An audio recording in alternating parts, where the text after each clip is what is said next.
ನಮಸ್ಕಾರ. ಪ್ರಚಲಿತ ವಿದ್ಯಮಾನಗಳ ಚರ್ಚೆ ವಿಶ್ಲೇಷಣೆ ವಿಶೇಷ ಕಾರ್ಯಕ್ರಮ ಉದಯ ಫೋಕಸ್ಗೆ ಆತ್ಮೀಯ ವೀಕ್ಷಕರಿಗೆಲ್ಲ ಸ್ವಾಗತ. ನಾನು ಎಸ್.ಆರ್. ಆರಾಧ್ಯ. ಈ ದಿನದ ಚರ್ಚೆಯ ವಿಷಯ ಮಾಧ್ಯಮ ಮತ್ತು ಸಾಮಾಜಿಕ ಜವಾಬ್ದಾರಿ. ಈ ಕಾರ್ಯಕ್ರಮದಲ್ಲಿ ನಮ್ಮೊಂದಿಗಿದ್ದಾರೆ ಮಾಜಿ ಸಂಸತ್ ಸದಸ್ಯರು ಹಾಗೂ ನಿವೃತ್ತ ಹೆಚ್ಚುವರಿ ಪೊಲೀಸ್ ಮಹಾನಿರ್ದೇಶಕರು, ಬೆಂಗಳೂರು ನಗರದ ಮಾಜಿ ಪೊಲೀಸ್ ಆಯುಕ್ತರು ಕೂಡ ಆದಂತಹ ಪಿ ಕೋದಂಡರಾಮಯ್ಯನವರು. ಅವರಿಗೆ ಉದಯ ನ್ಯೂಸ್ ಚಾನಲ್ ಪರವಾಗಿ ಸ್ವಾಗತ ಬಯಸ್ತೇನೆ. ಸೊ ಈಗ ಇತ್ತೀಚಿನ ದಿನಗಳಲ್ಲಿ ಈ ಅಭಿವ್ಯಕ್ತಿ ಸ್ವಾತಂತ್ರ್ಯ ಮತ್ತು ಮಾಧ್ಯಮದ ಮೇಲಿನ ಹಲ್ಲೆ, ಸೊ ಇದು ಸಾಕಷ್ಟು ಪ್ರಕರಣಗಳು ನಡೀತಾ ಇದೆ. ಸೊ ಇದೇ ರೀತಿ ಅದೇ ಸಂದರ್ಭದಲ್ಲಿ ಈ ಮಾಧ್ಯಮದ ಸಾಮಾಜಿಕ ಜವಾಬ್ದಾರಿ ಅಥವಾ ಹೊಣೆಗಾರಿಕೆಯ ವಿಚಾರವಾಗೂ ಕೂಡ ಅನೇಕ ಪ್ರಶ್ನೆಗಳು ಉದ್ಭವಿಸಿದೆ. ಸೊ ಈ ಹಿನ್ನೆಲೆಯಲ್ಲಿ ಇವತ್ತು ಈ ಅಭಿವ್ಯಕ್ತಿ ಸ್ವಾತಂತ್ರ್ಯದ ಸಂರಕ್ಷಣೆ ಮತ್ತು ಅದರ ಜೊತೆಗೆ ಈ ಮಾಧ್ಯಮದ ಸಾಮಾಜಿಕ ಹೊಣೆಗಾರಿಕೆ, ಇವೆರಡೂ ವಿಚಾರಗಳನ್ನ ಇಲ್ಲಿ ಚರ್ಚೆ ಮಾಡಲಿದ್ದೇವೆ. ಸೊ ಈಗ ಮೊದಲನೇದಾಗಿ ಕೋದಂಡರಾಮಯ್ಯನವರು ಸೊ ಈ ವಿಚಾರದ ಬಗ್ಗೆ ಏನು ಹೇಳ್ತಾರೆ ಕೇಳೋಣ. ಈ ನಮ್ಮ ದೇಶದಲ್ಲಿ ಈಗ ಒಂದು ಪ್ರಜಾತಂತ್ರ ವ್ಯವಸ್ಥೆ ಇದೆ. ನಮ್ಮ ದೇಶ ಅಲ್ಲದೆ ಯಾವುದೇ ದೇಶದಲ್ಲಿ ಪ್ರಜಾತಂತ್ರ ವ್ಯವಸ್ಥೆ ಇದ್ರೂ ಅಭಿವ್ಯಕ್ತಿ ಸ್ವಾತಂತ್ರ್ಯ ಅನ್ನೋದು ಬಹಳ ಮುಖ್ಯವಾಗಿ ಎಲ್ಲರೂ ಗಮನ ಕೊಡ್ತಾರೆ. ಅಲ್ಲಿರ್ತಕ್ಕಂಥ ಸಂವಿಧಾನಗಳಲ್ಲಿ ಇದನ್ನು ಸೇರಿಸಿರ್ತಾರೆ. ನಮ್ಮ ಸಂವಿಧಾನದಲ್ಲಿ ಪರಿಚ್ಛೇದ 19, 20, 21 ಮುಖ್ಯವಾಗಿ ಈ ಪರಿಚ್ಛೇದಗಳಲ್ಲಿ ಅಭಿವ್ಯಕ್ತಿ ಸ್ವಾತಂತ್ರ್ಯದ ಬಗ್ಗೆ ಅದನ್ನು ಎಂಫಸೈಸ್ ಮಾಡಿದ್ದಾರೆ, ಮೂಲಭೂತ ಹಕ್ಕುಗಳಾಗಿ ಮಾಡಿದ್ದಾರೆ. ಅಭಿವ್ಯಕ್ತಿ ಸ್ವಾತಂತ್ರ್ಯ ಅಂದರೆ ಮಾತಾಡುವುದಕ್ಕಂತ ಅಲ್ಲ, ಯಾವುದೇ ವಿಷಯದ ಬಗ್ಗೆ ತಮ್ಮ ತಮ್ಮ ಅಭಿಪ್ರಾಯಗಳನ್ನು ವ್ಯಕ್ತಪಡಿಸುವಂಥ ಸ್ವಾತಂತ್ರ್ಯ ಜನಸಾಮಾನ್ಯರಿಗೆ ಮತ್ತು ನಾಗರಿಕರಿಗೆ ಇದೆ ಅನ್ನುವ ಒಂದು ಉದ್ದೇಶದಿಂದ ಈ ಒಂದು ಪರಿಚ್ಛೇದವನ್ನು ನಮ್ಮ ರಾಜ್ಯ ಸಂವಿಧಾನದಲ್ಲಿ ಇಟ್ಟಿದ್ದಾರೆ. ಸಂವಿಧಾನಕರ್ತರು ಸಹ ಇದಕ್ಕೆ ಬಹಳ ಪ್ರಾಮುಖ್ಯ ಕೊಟ್ಟಿದ್ದಾರೆ. ಅಭಿವ್ಯಕ್ತಿ ಸ್ವಾತಂತ್ರ್ಯದ ಮೇಲೆ ನಿಗಾ ಇಡಬೇಕಾ ಅಥವಾ ಹಾಗೆ ಬಿಟ್ಟು ಬಿಡಬೇಕಾ? ಸಂಪೂರ್ಣ ಸ್ವಾತಂತ್ರ್ಯ ಇದೆಯಾ? ಒಬ್ಬ ವ್ಯಕ್ತಿ ತನ್ನ ಅಭಿಪ್ರಾಯಗಳನ್ನು ಹೇಳೋದಕ್ಕೆ ಸಂಪೂರ್ಣ ಅಂದರೆ ತನಗೆ ಬೇಕಾದಂಗೆ ಮಾತಾಡೋಕ್ಕೆ ಒಂದು ಸ್ವಾತಂತ್ರ್ಯ ಇದೆಯಾ ಅಂತಂದರೆ ಒಂದು ರೀತಿ ಇಲ್ಲ ಅಂತ ಹೇಳಬೇಕಾಗತ್ತೆ. ಅದನ್ನು ಸಹ ಸಂವಿಧಾನದಲ್ಲಿ ನಮೂದಿಸಿದ್ದಾರೆ. ಮತ್ತು ಸಂವಿಧಾನದ ಅಡಿಯಲ್ಲಿ ಮಾಡಿರ್ತಕ್ಕಂಥ Indian penal code, criminal procedure ಕೋಡ್ನಲ್ಲಿನೂ ಈ ಒಂದು ಕೆಲವು ಕಲಂಗಳನ್ನು ಇಟ್ಟಿದ್ದಾರೆ. ಹೇಗಂತಂದರೆ, ನನ್ನ ವಾಕ್ ಸ್ವಾತಂತ್ರ್ಯ ಇನ್ನೊಬ್ಬರಿಗೆ ಹಾನಿಯಾಗುವುದಾಗಲಿ ಅಥವಾ ಅವಮಾನಕರ ರೀತಿ ಆಗುವುದಾಗಲಿ ಇರೋದಾದರೆ ಅದನ್ನು ಮಾಡಿಕೊಡೋದು ಅಂತಲೂ ಇದೆ. ಒಂದು ವಿಷಯವನ್ನು ವಿಶ್ಲೇಷಣೆ ಮಾಡೋದು ಬೇರೆ, ಅಥವಾ ಆ ವಿಷಯದ ಬಗ್ಗೆ ಅನಗತ್ಯವಾದ ಗೊಂದಲ ಸೃಷ್ಟಿಸೋದು ಬೇರೆ. ಈ ಎರಡಕ್ಕೆ ವ್ಯತ್ಯಾಸ ನಾವು ನೋಡಿದ್ದಾದರೆ ಅಭಿವ್ಯಕ್ತಿ ಸ್ವಾತಂತ್ರ್ಯದ ಮೇಲೇನೂ ಸ್ವಲ್ಪ ಕಂಟ್ರೋಲ್ ಇದೆ. ಆ ಕಂಟ್ರೋಲ್ನು ಅಗತ್ಯ ಒಂದು ಡೆಮೋಕ್ರಸಿನಲ್ಲಿ. ಆ ಕಾರಣದಿಂದಾಗಿ ಈ ವ್ಯಕ್ತಿ ಸ್ವಾತಂತ್ರ್ಯವನ್ನು ನಾವು ಸಮಾಜದಲ್ಲಿ ಹೇಗೆ ಬೆಳೆಸ್ಕೊಳ್ತಾ ಇದ್ದೀವಿ ಅನ್ನೋದನ್ನು ನಾವು ನೋಡಬೇಕಾಗುತ್ತೆ. ಈಗ ಪ್ರಜಾಪ್ರಭುತ್ವ ರಾಷ್ಟ್ರಗಳಲ್ಲಿ ವ್ಯಕ್ತಿ ಸ್ವಾತಂತ್ರ್ಯ ಮತ್ತು ಅದರ ಜೊತೆಗೇನೆ ಅಭಿವ್ಯಕ್ತಿ ಸ್ವಾತಂತ್ರ್ಯ ಇವೆರಡೂ ಕೂಡ ಬಹಳ ಪ್ರಮುಖವಾದಂಥ ಒಂದು ಅಂಶಗಳು. ಸೊ ಇದು ಪ್ರಜಾಪ್ರಭುತ್ವದ ಒಂದು ಶಾಸಕಾಂಗ, ಕಾರ್ಯಾಂಗ, ನ್ಯಾಯಾಂಗದ ಜೊತೆಗೆ ಈ ಮಾಧ್ಯಮ ಅಥವಾ ಪತ್ರಿಕಾ ರಂಗನೂ ಕೂಡ ಒಂದು ಆಧಾರ ಸ್ತಂಭ, ಪ್ರಜಾಪ್ರಭುತ್ವದ ಆಧಾರ ಸ್ತಂಭ ಅಂತ ಹೇಳಿ ಪರಿಗಣಿಸಲ್ಪಟ್ಟಿದೆ.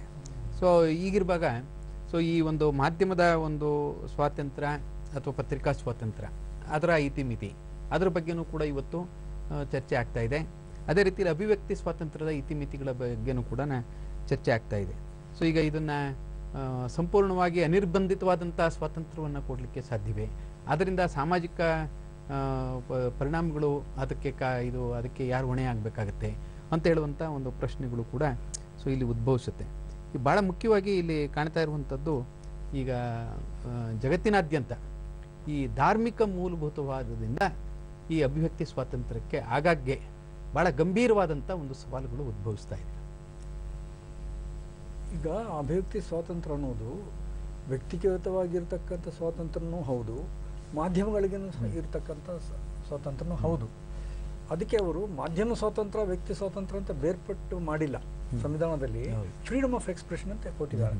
ಆ ಎಕ್ಸ್ಪ್ರೆಷನ್ ನಾನು ವ್ಯಕ್ತಿಯಾಗಿಯೂ ನನ್ನ ಅಭಿಪ್ರಾಯಗಳನ್ನು ವ್ಯಕ್ತಪಡಿಸಬಹುದು. ನೀವು ಮಾಧ್ಯಮದವರಾಗಿ ನಿಮ್ಮದೇನು ಅಭಿಪ್ರಾಯ ಇದೆ ಅದನ್ನು ನೀವು ಮಾಧ್ಯಮಗಳ ಮೂಲಕ ಜನರಿಗೆ ತಲುಪಿಸುವಂಥ ಹೊಣೆಗಾರಿಕೆಯೂ ನಿಮ್ಮಲ್ಲಿದೆ. ಈಗ ಇದು ಹಲವಾರು ಶತಮಾನಗಳಿಂದ ನಡ್ಕೊಂಡು ಬರ್ತಾ ಇದ್ದರೆ ಹಾಗಾಗಿ ಈ ವ್ಯಕ್ತಿ ಸ್ವಾತಂತ್ರ್ಯದ ವಿಷಯದಲ್ಲಿ ಕೆಲವರಿಗೆ ಆತಂಕಗಳು ಬರುವಂಥ ಪರಿಸ್ಥಿತಿಗಳು ಉದ್ಭವವಾಗಿವೆ. ಈಗ ನಾನೇನಾದರೂ ಒಂದು ವಿಷಯದ ಬಗ್ಗೆ ಹೆಚ್ಚಾಗಿ ಜಾಸ್ತಿಯಾಗಿ ಯಾವುದೇ ವಿಷಯವನ್ನು ವಿಶ್ಲೇಷಣೆ ಮಾಡಿದ್ದಾದರೆ ಅದನ್ನು ಎಲ್ಲರೂ ಒಪ್ಪಬೇಕಂತ ಏನಿಲ್ಲ. ನನ್ನ ಅಭಿಪ್ರಾಯನೂ ಸರಿಯಾಗಿದೆ ಅಂತ ನಾನು ಹೇಳ್ಕೊಳ್ಳೋಕ್ಕಾಗಲ್ಲ. ನನ್ನ ಅಭಿಪ್ರಾಯವನ್ನು ಸರಿಯಾಗಿಲ್ಲ, ಅದನ್ನು ಬೇರೆಯವ್ರಿಗೆ ಒಂದು ರೀತಿ ನೋವಾಗುತ್ತೆ ಅಂತಂದಾಗ ಅವರೇನಿದ್ದಾರೆ ನೋವು ಅನುಭವಿಸುವವರು, ಅವರು ಸಹ ತಮ್ಮ ವ್ಯಕ್ತಿ ಸ್ವಾತಂತ್ರ್ಯವನ್ನು ಬಳಸ್ಕೊಂಡು ನನ್ನನ್ನು ಟೀಕಿಸುವ ಹಕ್ಕು ಅವ್ರಿಗಿದೆ. ಆ ರೀತಿ ಏನೇ ವಿಶ್ಲೇಷಣೆ ಇದ್ದರೂ, ಏನೇ ವಾರ್ತೆ ಇದ್ದರೂ, ಏನೇ ಅಭಿಪ್ರಾಯಗಳಿದ್ದರೂ ಒಬ್ರಿಗೊಬ್ಬರು ಟೀಕಿಸ್ಕೋಬೋದು, ಆರ್ಗ್ಯೂ ಮಾಡ್ಬೋದು. ಪತ್ರಿಕೆಗಳಲ್ಲಿ, ಮಾಧ್ಯಮಗಳಲ್ಲಿ ಅದನ್ನು ಪ್ರಕಟಿಸ್ಬೋದು. ಈ ವಿಷಯದಲ್ಲಿ ಕೆಲವರು ಎಕ್ಸ್ಟ್ರೀಮ್ಸ್ ಹೋಗ್ತಾರೆ. ಎರಡು ಕಡೆನೂ ಎಕ್ಸ್ಟ್ರೀಮ್ಸ್ ಇದೆ. ಹೇಗಂತಂದರೆ, ನಮ್ಮ ಅಭಿಪ್ರಾಯವನ್ನು ವ್ಯಕ್ತಪಡಿಸುವಾಗ ನಾವು ಎಕ್ಸ್ಟ್ರೀಮ್ ಆಗಿ ಮಾತಾಡಿದ್ರೂ ತಪ್ಪಾಗತ್ತೆ. ಅಥವಾ ನಾನೇನಾದರೂ ವಿಶ್ಲೇಷಿಸಿ ಒಂದು ವಿಷಯವನ್ನು ಮಾತಾಡಿದಾಗ ಅದನ್ನು ಗಂಭೀರವಾಗಿ ಪರಿಗಣಿಸಿ ಅದಕ್ಕೆ ತದ್ವಿರುದ್ಧವಾಗಿ ಹೋರಾಟ ಮಾಡೋದು ಅಥವಾ ಹಲ್ಲೆ ನಡೆಸೋದನ್ನು ಮಾಡೋದನ್ನು ಸರಿ ಹೋಗಲ್ಲ. ಆದರೆ ಇತ್ತೀಚಿನ ವರ್ಷಗಳಲ್ಲಿ ಸುಮಾರು ಒಂದು 25-30 ವರ್ಷಗಳಿಂದ ನೋಡಿದ್ದಾದರೆ ಈ ಎರಡು ಸಾಮಾಜಿಕ ಈ ಹೊಣೆಗಾರಿಕೆ ಏನು ಪತ್ರಿಕೆಗಳಿಗೆ ಸಾಮಾಜಿಕ ಹೊಣೆಗಾರಿಕೆ ಮತ್ತು ವ್ಯಕ್ತಿ ಸ್ವಾತಂತ್ರ್ಯ ನಡುವೆ ಒಂದು ರೀತಿಯ ಸಂಘರ್ಷ ನಡೀತಾ ಬಂದಿದೆ. ಯಾವ ವಿಷಯಗಳಲ್ಲಿ? ಧಾರ್ಮಿಕ ವಿಷಯಗಳಲ್ಲಿ ಹೆಚ್ಚಿನ ಮಟ್ಟಿಗೆ ಇದು ನಡೀತಾ ಬಂದಿದೆ. ನೀವು ಉದಾಹರಣೆಗೆ ನೀವು ಹಲವು ಹಳೆ ವಿಷಯಗಳನ್ನು ನೀವು ನೆನಪಿಸ್ಕೊಳ್ಳೋದಾದರೆ, ಸ್ಯಾಟಾನಿಕ್ ವರ್ಸಸ್ ಅಂತ ಹೇಳಿ ಸಲ್ಮಾನ್ ರುಷ್ಡಿ ಅನ್ನೋರು ಒಂದು ಪುಸ್ತಕ ಬರೆದಿದ್ದಾರೆ. ಅದು ಪ್ರಾಸ್ಕ್ರೈಬ್ ಮಾಡಿದ್ದಾರೆ. ಅವತ್ತಿನ ರಾಜೀವ್ ಗಾಂಧಿ ಸರ್ಕಾರದವರು ಅದನ್ನು ನಿಷೇಧಿಸಿದ್ದಾರೆ. ಆದರೆ ಬೇರೆ ದೇಶಗಳಲ್ಲಿ ನಿಷೇಧ ಮಾಡಿಲ್ಲ. ಯಾಕೆ ನಿಷೇಧಿಸಿದ್ದಾರೆ ಅಂತಂದರೆ, ಆ ಒಂದು ಪುಸ್ತಕದ ಬಗ್ಗೆ ಹಲವಾರು ಇದು ಮೈನಾರಿಟಿ ಸಂಘ ಸಂಸ್ಥೆಗಳು ತೀವ್ರ ವಿರೋಧ ವ್ಯಕ್ತಪಡಿಸಿವೆ. ಅದೇ ಬೇರೆ ಯುರೋಪ್ನಲ್ಲಿ ಅದೇ ರೀತಿ ತಸ್ಲೀಮಾ ನಸ್ರೀನ್ ಅವರು ಬರ್ತೀನಿ ಅದನ್ನ ಅದು ಲಜ್ಜಾ ಅಂತ ಹೇಳಿ ಅವರು ಒಂದು ಪುಸ್ತಕ ಬರೆದಿದ್ದಾರೆ. ಅದನ್ನು ಪಶ್ಚಿಮ ಬಂಗಾಳದ ಎಡರಂಗ ಸರ್ಕಾರವೇ ನಿರ್ಬಂಧಿಸಿದ್ದಲ್ಲದೆ ತಸ್ಲೀಮಾ ನಸ್ರೀನ್ಗೆ ಅಲ್ಲಿ ಕಲಕತ್ತಾದಲ್ಲಿ ಇರುವುದಕ್ಕೂ ಆತಂಕ ವ್ಯಕ್ತಪಡಿಸಿ ಇಲ್ಲಿಂದ ಹೊರಟೋಗಿ ಅಂತ ಹೇಳಿದ್ದಾರೆ. ಯಾವುದು? ಕಮ್ಯುನಿಸ್ಟ್ ಪಕ್ಷನೇ. ಇದು ನೋಡಿದಾಗ ರಾಜಕೀಯ ಪಕ್ಷಗಳು, ಒಂದು ಕಮ್ಯುನಿಸ್ಟೇ ಆಗಲಿ, ಕಾಂಗ್ರೆಸ್ ಆಗಲಿ, BJP ಆಗಲಿ, ಯಾವುದೇ ಆಗಲಿ, ಅವರಲ್ಲಿ ಇದೊಂದು ವ್ಯಕ್ತಿ ಸ್ವಾತಂತ್ರ್ಯಕ್ಕೆ ಅವಕಾಶ ಇದೆಯಾ ಅಥವಾ ಅವು ಯಾರೋ ಕೆಲವರನ್ನು ಸಂತೈಸುವುದಕ್ಕೆ ಕಾನೂನು ಸುವ್ಯವಸ್ಥೆ ಪಾಲನೆ, ಅಲ್ಲಿ ಶಾಂತಿ ಪಾಲನೆ ಅದು ಮುಖ್ಯ ಆಗುತ್ತೆ. ಅದರಿಂದ ಇವರು ಕಷ್ಟ ಆಗುತ್ತೆ ಅಂತ ಅದನ್ನ ನಾನು ಒಪ್ಪಲ್ಲ. ಅದನ್ನ ಬೇರೆ ರಾಜ್ಯಗಳಲ್ಲಿ ಆಹ್ವಾನ ಕೊಟ್ಟರು ಅವರಿಗೆ. ಇಲ್ಲಿ ಕಾನೂನು ಸುವ್ಯವಸ್ಥೆ ಅಂತ ಹೇಳಿ ಕಮ್ಯುನಿಸ್ಟ್ ಪಕ್ಷದವ್ರು ಏನು ಹೇಳಿದ್ದಾರೆ ಅದು ಸರಿ ಇಲ್ಲ. ನಿಮ್ಗೆ ಇಷ್ಟು ಪೊಲೀಸ್ ಬಳಗ ಇದೆ, ಕಾನೂನು ಸುವ್ಯವಸ್ಥೆ ಮಾಡಲಿಕ್ಕೆ ಆಗಲ್ವ ಒಂದು ವ್ಯಕ್ತಿ ವಿಷಯದಲ್ಲಿ? ಅದಕ್ಕೇನಂತ ಹೇಳ್ತೀನಿ ಅಂತಂದರೆ, ಇದು ಯಾವುದೇ ರಾಜಕೀಯ ಪಕ್ಷವು ತಸ್ಲೀಂ ನಸ್ರೀನ್ ಇವರನ್ನ ನಿಷೇಧ ಮಾಡಿದ್ದಾರೆ ಅಂತಂದರೆ ಯಾರ್ದೋ ವೋಟನ್ನು ಗಮನದಲ್ಲಿ ಇಟ್ಕೊಂಡು ಮಾಡಿದ್ದಾರೆ ಅಂತ ಭಾವನೆ ಬಂದೇ ಬರುತ್ತೆ. ಆಯಮ್ಮನ ಅಲ್ಲಿಂದ ಗಡಿಪಾರು ಮಾಡಿದ್ದಾದರೆ ಮುಸ್ಲಿಂ ವೋಟ್ ಬರುತ್ತೆ ಅಂತ ಈ ಕಮ್ಯುನಿಸ್ಟ್ಗಳಿಗೂ ಅವತ್ತು ಅಭಿಪ್ರಾಯ ಇತ್ತು. ರಾಜೀವ್ ಗಾಂಧಿಗೂ ಅದೇ ಅಭಿಪ್ರಾಯ ಇರಬಹುದು. ಹಂಗೆ ನೋಡಿದಾಗ ಈ ವ್ಯಕ್ತಿ ಸ್ವಾತಂತ್ರ್ಯವನ್ನು ಕಂಟ್ರೋಲ್ ಮಾಡೋದ್ರಲ್ಲಿ ರಾಜಕೀಯ ಪಕ್ಷಗಳು ಸಹ ಪ್ರಮುಖ ಪಾತ್ರ ವಹಿಸ್ತಾ ಇವೆ. ಯಾವುದಕ್ಕಾಗಿ? ರಾಜಕೀಯ ಹಿತಾಸಕ್ತಿನೂ ಕೂಡ ಪ್ರಧಾನ ಪಾತ್ರ. ರಾಜಕೀಯ ಹಿತಾಸಕ್ತಿನೇ ಮುಖ್ಯ. ಅದು ಹೌದು. ಇದು ತೀರಾ ಮಾಮೂಲು ಟರ್ಮ್ಸ್ ಅನ್ನು ಹೇಳಬೇಕಾದ್ರೆ ವೋಟ್ ಪಾಲಿಟಿಕ್ಸ್ ಅಂತ ನಾನು ಅಲ್ಲ. ಇತ್ತೀಚೆಗೆ ಈಗ ಈ ಪತ್ರಿಕೆಗಳ ಮೇಲೆ ನಡೆದಿರುವಂಥ ಒಂದು ಭೀಕರವಾದಂಥ ಒಂದು ದಾಳಿ ಅಂತಂದರೆ, ಈ ಲಂಡನ್ನಲ್ಲಿ ಏನು ಚಾರ್ಲಿ ಎಬ್ಡೋ ಪತ್ರಿಕೆ ಪ್ಯಾರಿಸ್ನಲ್ಲಿ ಏನು ದಾಳಿ ನಡೀತು. ಸೊ ಇದು ಇವತ್ತು ಭಾಳ ಅತ್ಯಂತ ಭೀಕರವಾದಂಥ ಒಂದು ಘಟನೆ ಆಗಿದೆ. ಇದು ವಿಷಯ ಅಂದರೆ ನೀವು ಸ್ವಲ್ಪ ವ್ಯತ್ಯಾಸ ಗಮನಿಸಿ.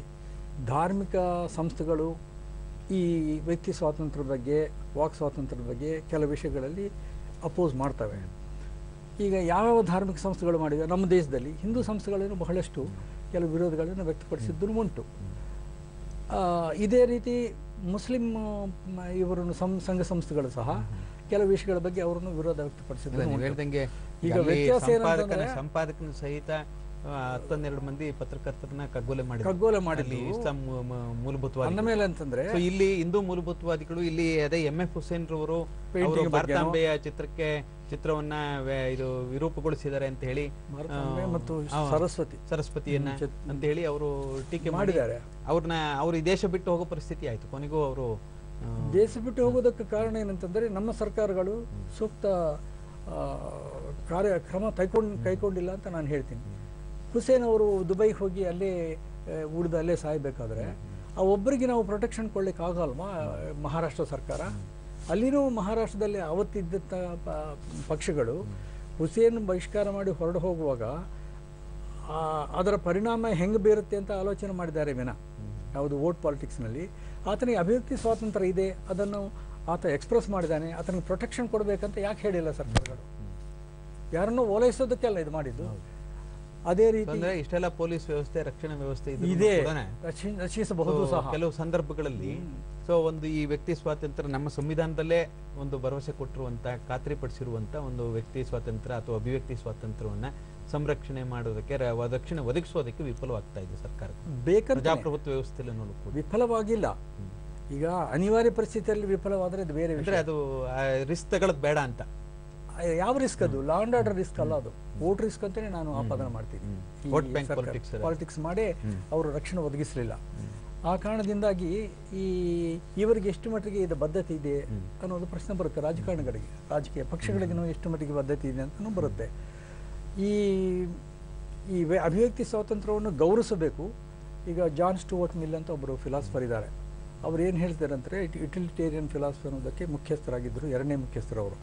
ಅವ್ರು ಏನು ಹೇಳಿದ್ರು, ನನ್ನ ಸ್ವಾತಂತ್ರ್ಯ ಎಷ್ಟು ಮಟ್ಟಿಗಿದೆ ಅಂತಂದರೆ, ಇಡೀ ಪ್ರಪಂಚವೇ ಒಂದು ಅಭಿಪ್ರಾಯ ಹೊಂದಿದ್ದಾದರೂ ತದ್ವಿರುದ್ಧವಾಗಿ ಅಭಿಪ್ರಾಯ ಮಂಡಿಸಲಿಕ್ಕೆ, ವ್ಯಕ್ತಪಡಿಸೋದಕ್ಕೆ ನನಗೆ ಸ್ವಾತಂತ್ರ್ಯ ಇದೆ. ನನಗೆ ಸ್ವಾತಂತ್ರ್ಯ ಇಲ್ಲ ಅಂತ ಅನ್ಬೇಡಿ, ನೀವು ನಾನು ಹೇಳಿದ್ದನ್ನು ಒಪ್ಪೋದು ಬೇಕಾಗಿಲ್ಲ.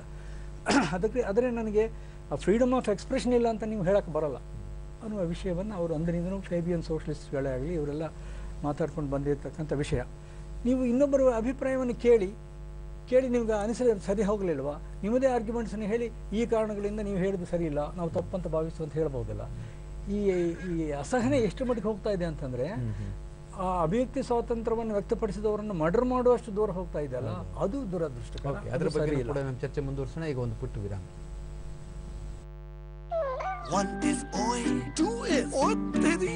ಒಂದಿದ್ರು ಡೆಡ್ಲಿ, ಇನ್ನೊಂದಿದ್ದರೆ ನಿಮ್ಗದು ಪಾರ್ಟಿ.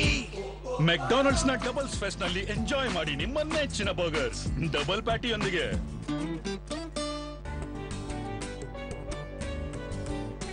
ಬಡ್ಸಮ್ಮ.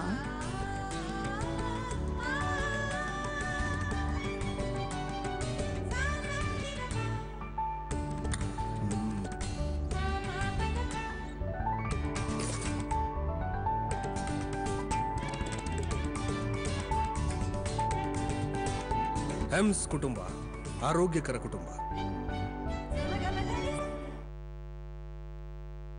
ರಾಜ್ಯ ಮಟ್ಟದ ಗಾಣಿಗ ಸಮಾಜದ ಬೃಹತ್ ಸಮಾವೇಶ ಜನವರಿ 27ರಂದು ಹಾಗೂ 28ರಂದು ಶ್ರೀ ಜಯಬಸವ ಸ್ವಾಮೀಜಿಯವರ ಪಟ್ಟಾಧಿಕಾರ ಮತ್ತು ಶ್ರೀ ಜಯದೇವ ಜಗದ್ಗುರುಗಳ ಅಮೃತ ಮಹೋತ್ಸವಕ್ಕೆ ಸ್ವಾಗತ ಕೋರುವವರು ಸಮಸ್ತ ಗಾಣಿಗ ಬಂಧುಗಳು. ಸ್ಥಳ ವಿಜಯಪುರ.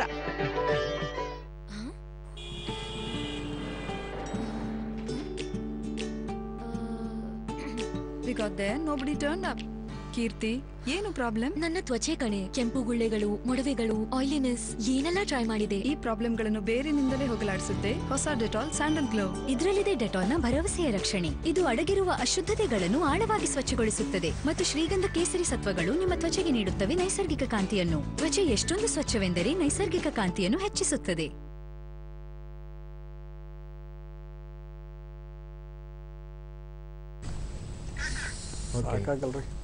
ಸೊ ಮಾಧ್ಯಮ ಮತ್ತು ಸಾಮಾಜಿಕ ಜವಾಬ್ದಾರಿ ಚರ್ಚೆಗೆ ಮತ್ತೆ ಸ್ವಾಗತ.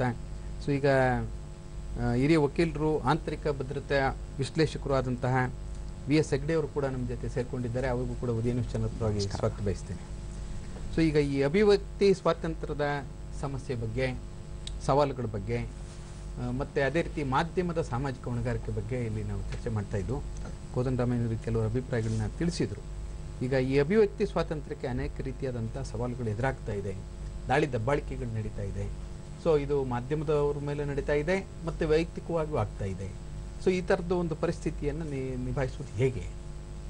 ಯಾಕೆಂದರೆ ಇದರಲ್ಲಿ ಅನೇಕ ವಿಚಾರಗಳು ಒಳಗೊಂಡಿದೆ. ಈಗ ಅವರು ಕೂಡ ಹೇಳ್ತಾ ಇದ್ರು, ಒಂದು ವೋಟ್ ಬ್ಯಾಂಕ್ ಪಾಲಿಟಿಕ್ಸ್ ಆಗ್ಬೋದು ಅಥವಾ ಭದ್ರತೆಯ ಕಾರಣಗಳನ್ನು ಮುಂದಿಡ್ಬೋದು. ಸೊ ಇದು ಬೇರೆ ಅನೇಕ ಸಮಸ್ಯೆಗಳು ಅಥವಾ ಧಾರ್ಮಿಕ ನಂಬಿಕೆಗಳ ಪ್ರಶ್ನೆಗಳು ಬರ್ಬೋದು. ಸೊ ಇದನ್ನು ಯಾವ ರೀತಿ ಸರಿತೂಗಿಸುವಂಥದ್ದು? ಯಾಕೆ ಪ್ರಜಾಪ್ರಭುತ್ವ ವ್ಯವಸ್ಥೆಯಲ್ಲಿ ಸೊ ಒಂದು ಎರಡನ್ನೂ ಕೂಡ ಸಮಾಜದ ಸಾಮಾಜಿಕ ಶಾಂತಿಯನ್ನು ಕಾಪಾಡೋದು ಮುಖ್ಯ ಆಗುತ್ತೆ, ಅದರ ಜೊತೆಗೇನೆ ಸೊ ವ್ಯಕ್ತಿ ಸ್ವಾತಂತ್ರ್ಯವನ್ನು ಗೌರವಿಸೋದು ಮುಖ್ಯ ಆಗುತ್ತೆ. ತಾವು ಹೇಳಿರ್ತಕ್ಕಂಥದ್ದು ಸರಿ ಇದೆ. ಆದರೆ ನಾವು ಪ್ರಾರಂಭಕ್ಕೆ ನಾನು ಅಂದ್ಕೊಳ್ಳುವಂಥದ್ದು, ಯಾವ್ಯಾವ ಸಂದರ್ಭದಲ್ಲಿ ಪತ್ರಿಕಾ ಮಾಧ್ಯಮಗಳ ಮೇಲೆ ದಬ್ಬಾಳಿಕೆ ನಡೀತು ಮತ್ತು ಅದನ್ನು ಯಾವ ರೀತಿ ಪತ್ರಿಕಾ ಮಾಧ್ಯಮ ನಿಭಾಯಿಸ್ಕೊಂಡು ಬಂತು ಅನ್ನುವಂಥದ್ದನ್ನು ಸ್ವಲ್ಪ ವಿಶ್ಲೇಷಣೆ ಮಾಡಿದ್ರೆ ಈ ಒಂದು ಚರ್ಚೆಗೆ ಒಂದು ಮಹತ್ವ ಸಿಗುತ್ತೆ ಅಂತ ನಾನು ಅನ್ಕೊಳ್ತೀನಿ. ಸಾಧಾರಣ 1951ನೇ ಇಸ್ವಿಯಲ್ಲೇ ಪತ್ರಿಕಾ ಮಾಧ್ಯಮವನ್ನು ತುಳಿತಕ್ಕಂತಹ ಕೆಲಸ ಪ್ರಾರಂಭ ಆಯಿತು ಈ ದೇಶದಲ್ಲಿ. ಅವತ್ತು ಕಾಂಗ್ರೆಸ್ ಸರ್ಕಾರ ಇತ್ತು. ನಂತರದಲ್ಲಿ ರಾಜೀವ್ ಗಾಂಧಿಯ ಕಾಲದಲ್ಲಿ ಪತ್ರಿಕಾ ಮಾಧ್ಯಮವನ್ನು ತುಳಿತಕ್ಕಂತಹ ಕೆಲಸ ಅವ್ಯಾಹತವಾಗಿ ನಡೀತು. ಪತ್ರಿಕಾ ಮಾಧ್ಯಮದವರು ಕೂಡ ಅದನ್ನು ಆಕ್ರೋಶಭರಿತವಾಗಿ ಎದುರಿಸಿದ್ರು. ಆ ಒಂದು ಹಂತದಲ್ಲಿ ಅದಕ್ಕೆ ಒಂದು ಮುಕ್ತಾಯ ಹಾಡಲಾಯಿತು. ಕಳೆದ ವರ್ಷ ತಮಗೆಲ್ಲ ಗೊತ್ತೇ ಇದೆ, ಈ ಸೋಷಿಯಲ್ ಮೀಡಿಯಾದಲ್ಲಿ ಬರ್ತಾ ಇರತಕ್ಕಂತಹ ಕೆಲವು ಕಾಮೆಂಟ್ಸ್ಗಳು, ಕೆಲವೊಂದು ವಿಚಾರಗಳು ತಮ್ಮ ವೋಟ್ ಬ್ಯಾಂಕಿಗೆ ತೊಂದರೆ ಕೊಡುತ್ತೆ ಅನ್ನೋ ದೃಷ್ಟಿಯಿಂದನೋ ಅಥವಾ ತಮ್ಮ ಇಮೇಜ್ಗೆ ಹಾಳಾಗುತ್ತೆ ಅನ್ನೋ ದೃಷ್ಟಿಯಿಂದನೂ ಕೂಡ ಅವತ್ತಿನ ಕಾನೂನು ಮಂತ್ರಿಗಳಾದಂಥ ಕಪಿಲ್ ಸಿಬಾಲ್ ಅವರು ಸೋಷಿಯಲ್ ಮೀಡಿಯಾವನ್ನು ತುಳಿತಕ್ಕಂತಹ ಕೆಲಸವನ್ನು ಪ್ರಾರಂಭ ಮಾಡಿದರು. ಅದನ್ನು ಕೂಡ ಸೋಷಿಯಲ್ ಮೀಡಿಯಾದಲ್ಲಿರ್ತಕ್ಕಂಥವ್ರು ಹಾಗೂ ಪತ್ರಿಕಾ ಮಾಧ್ಯಮದವರು ಒಟ್ಟಾಗಿ ಅಥವಾ ಮೀಡಿಯಾ ಅಂತ ನಾವು ಒಟ್ಟಾಗಿ ತೆಗೆದುಕೊಂಡ್ರೆ ಅದನ್ನು ವಿರೋಧಿಸಿದರು. ಇದು ಪ್ರಜಾಪ್ರಭುತ್ವಕ್ಕೆ ಸಿಕ್ಕಿರ್ತಕ್ಕಂತಹ ಜಯ ಅಂತ ನಾನು ಭಾವಿಸ್ತೀನಿ.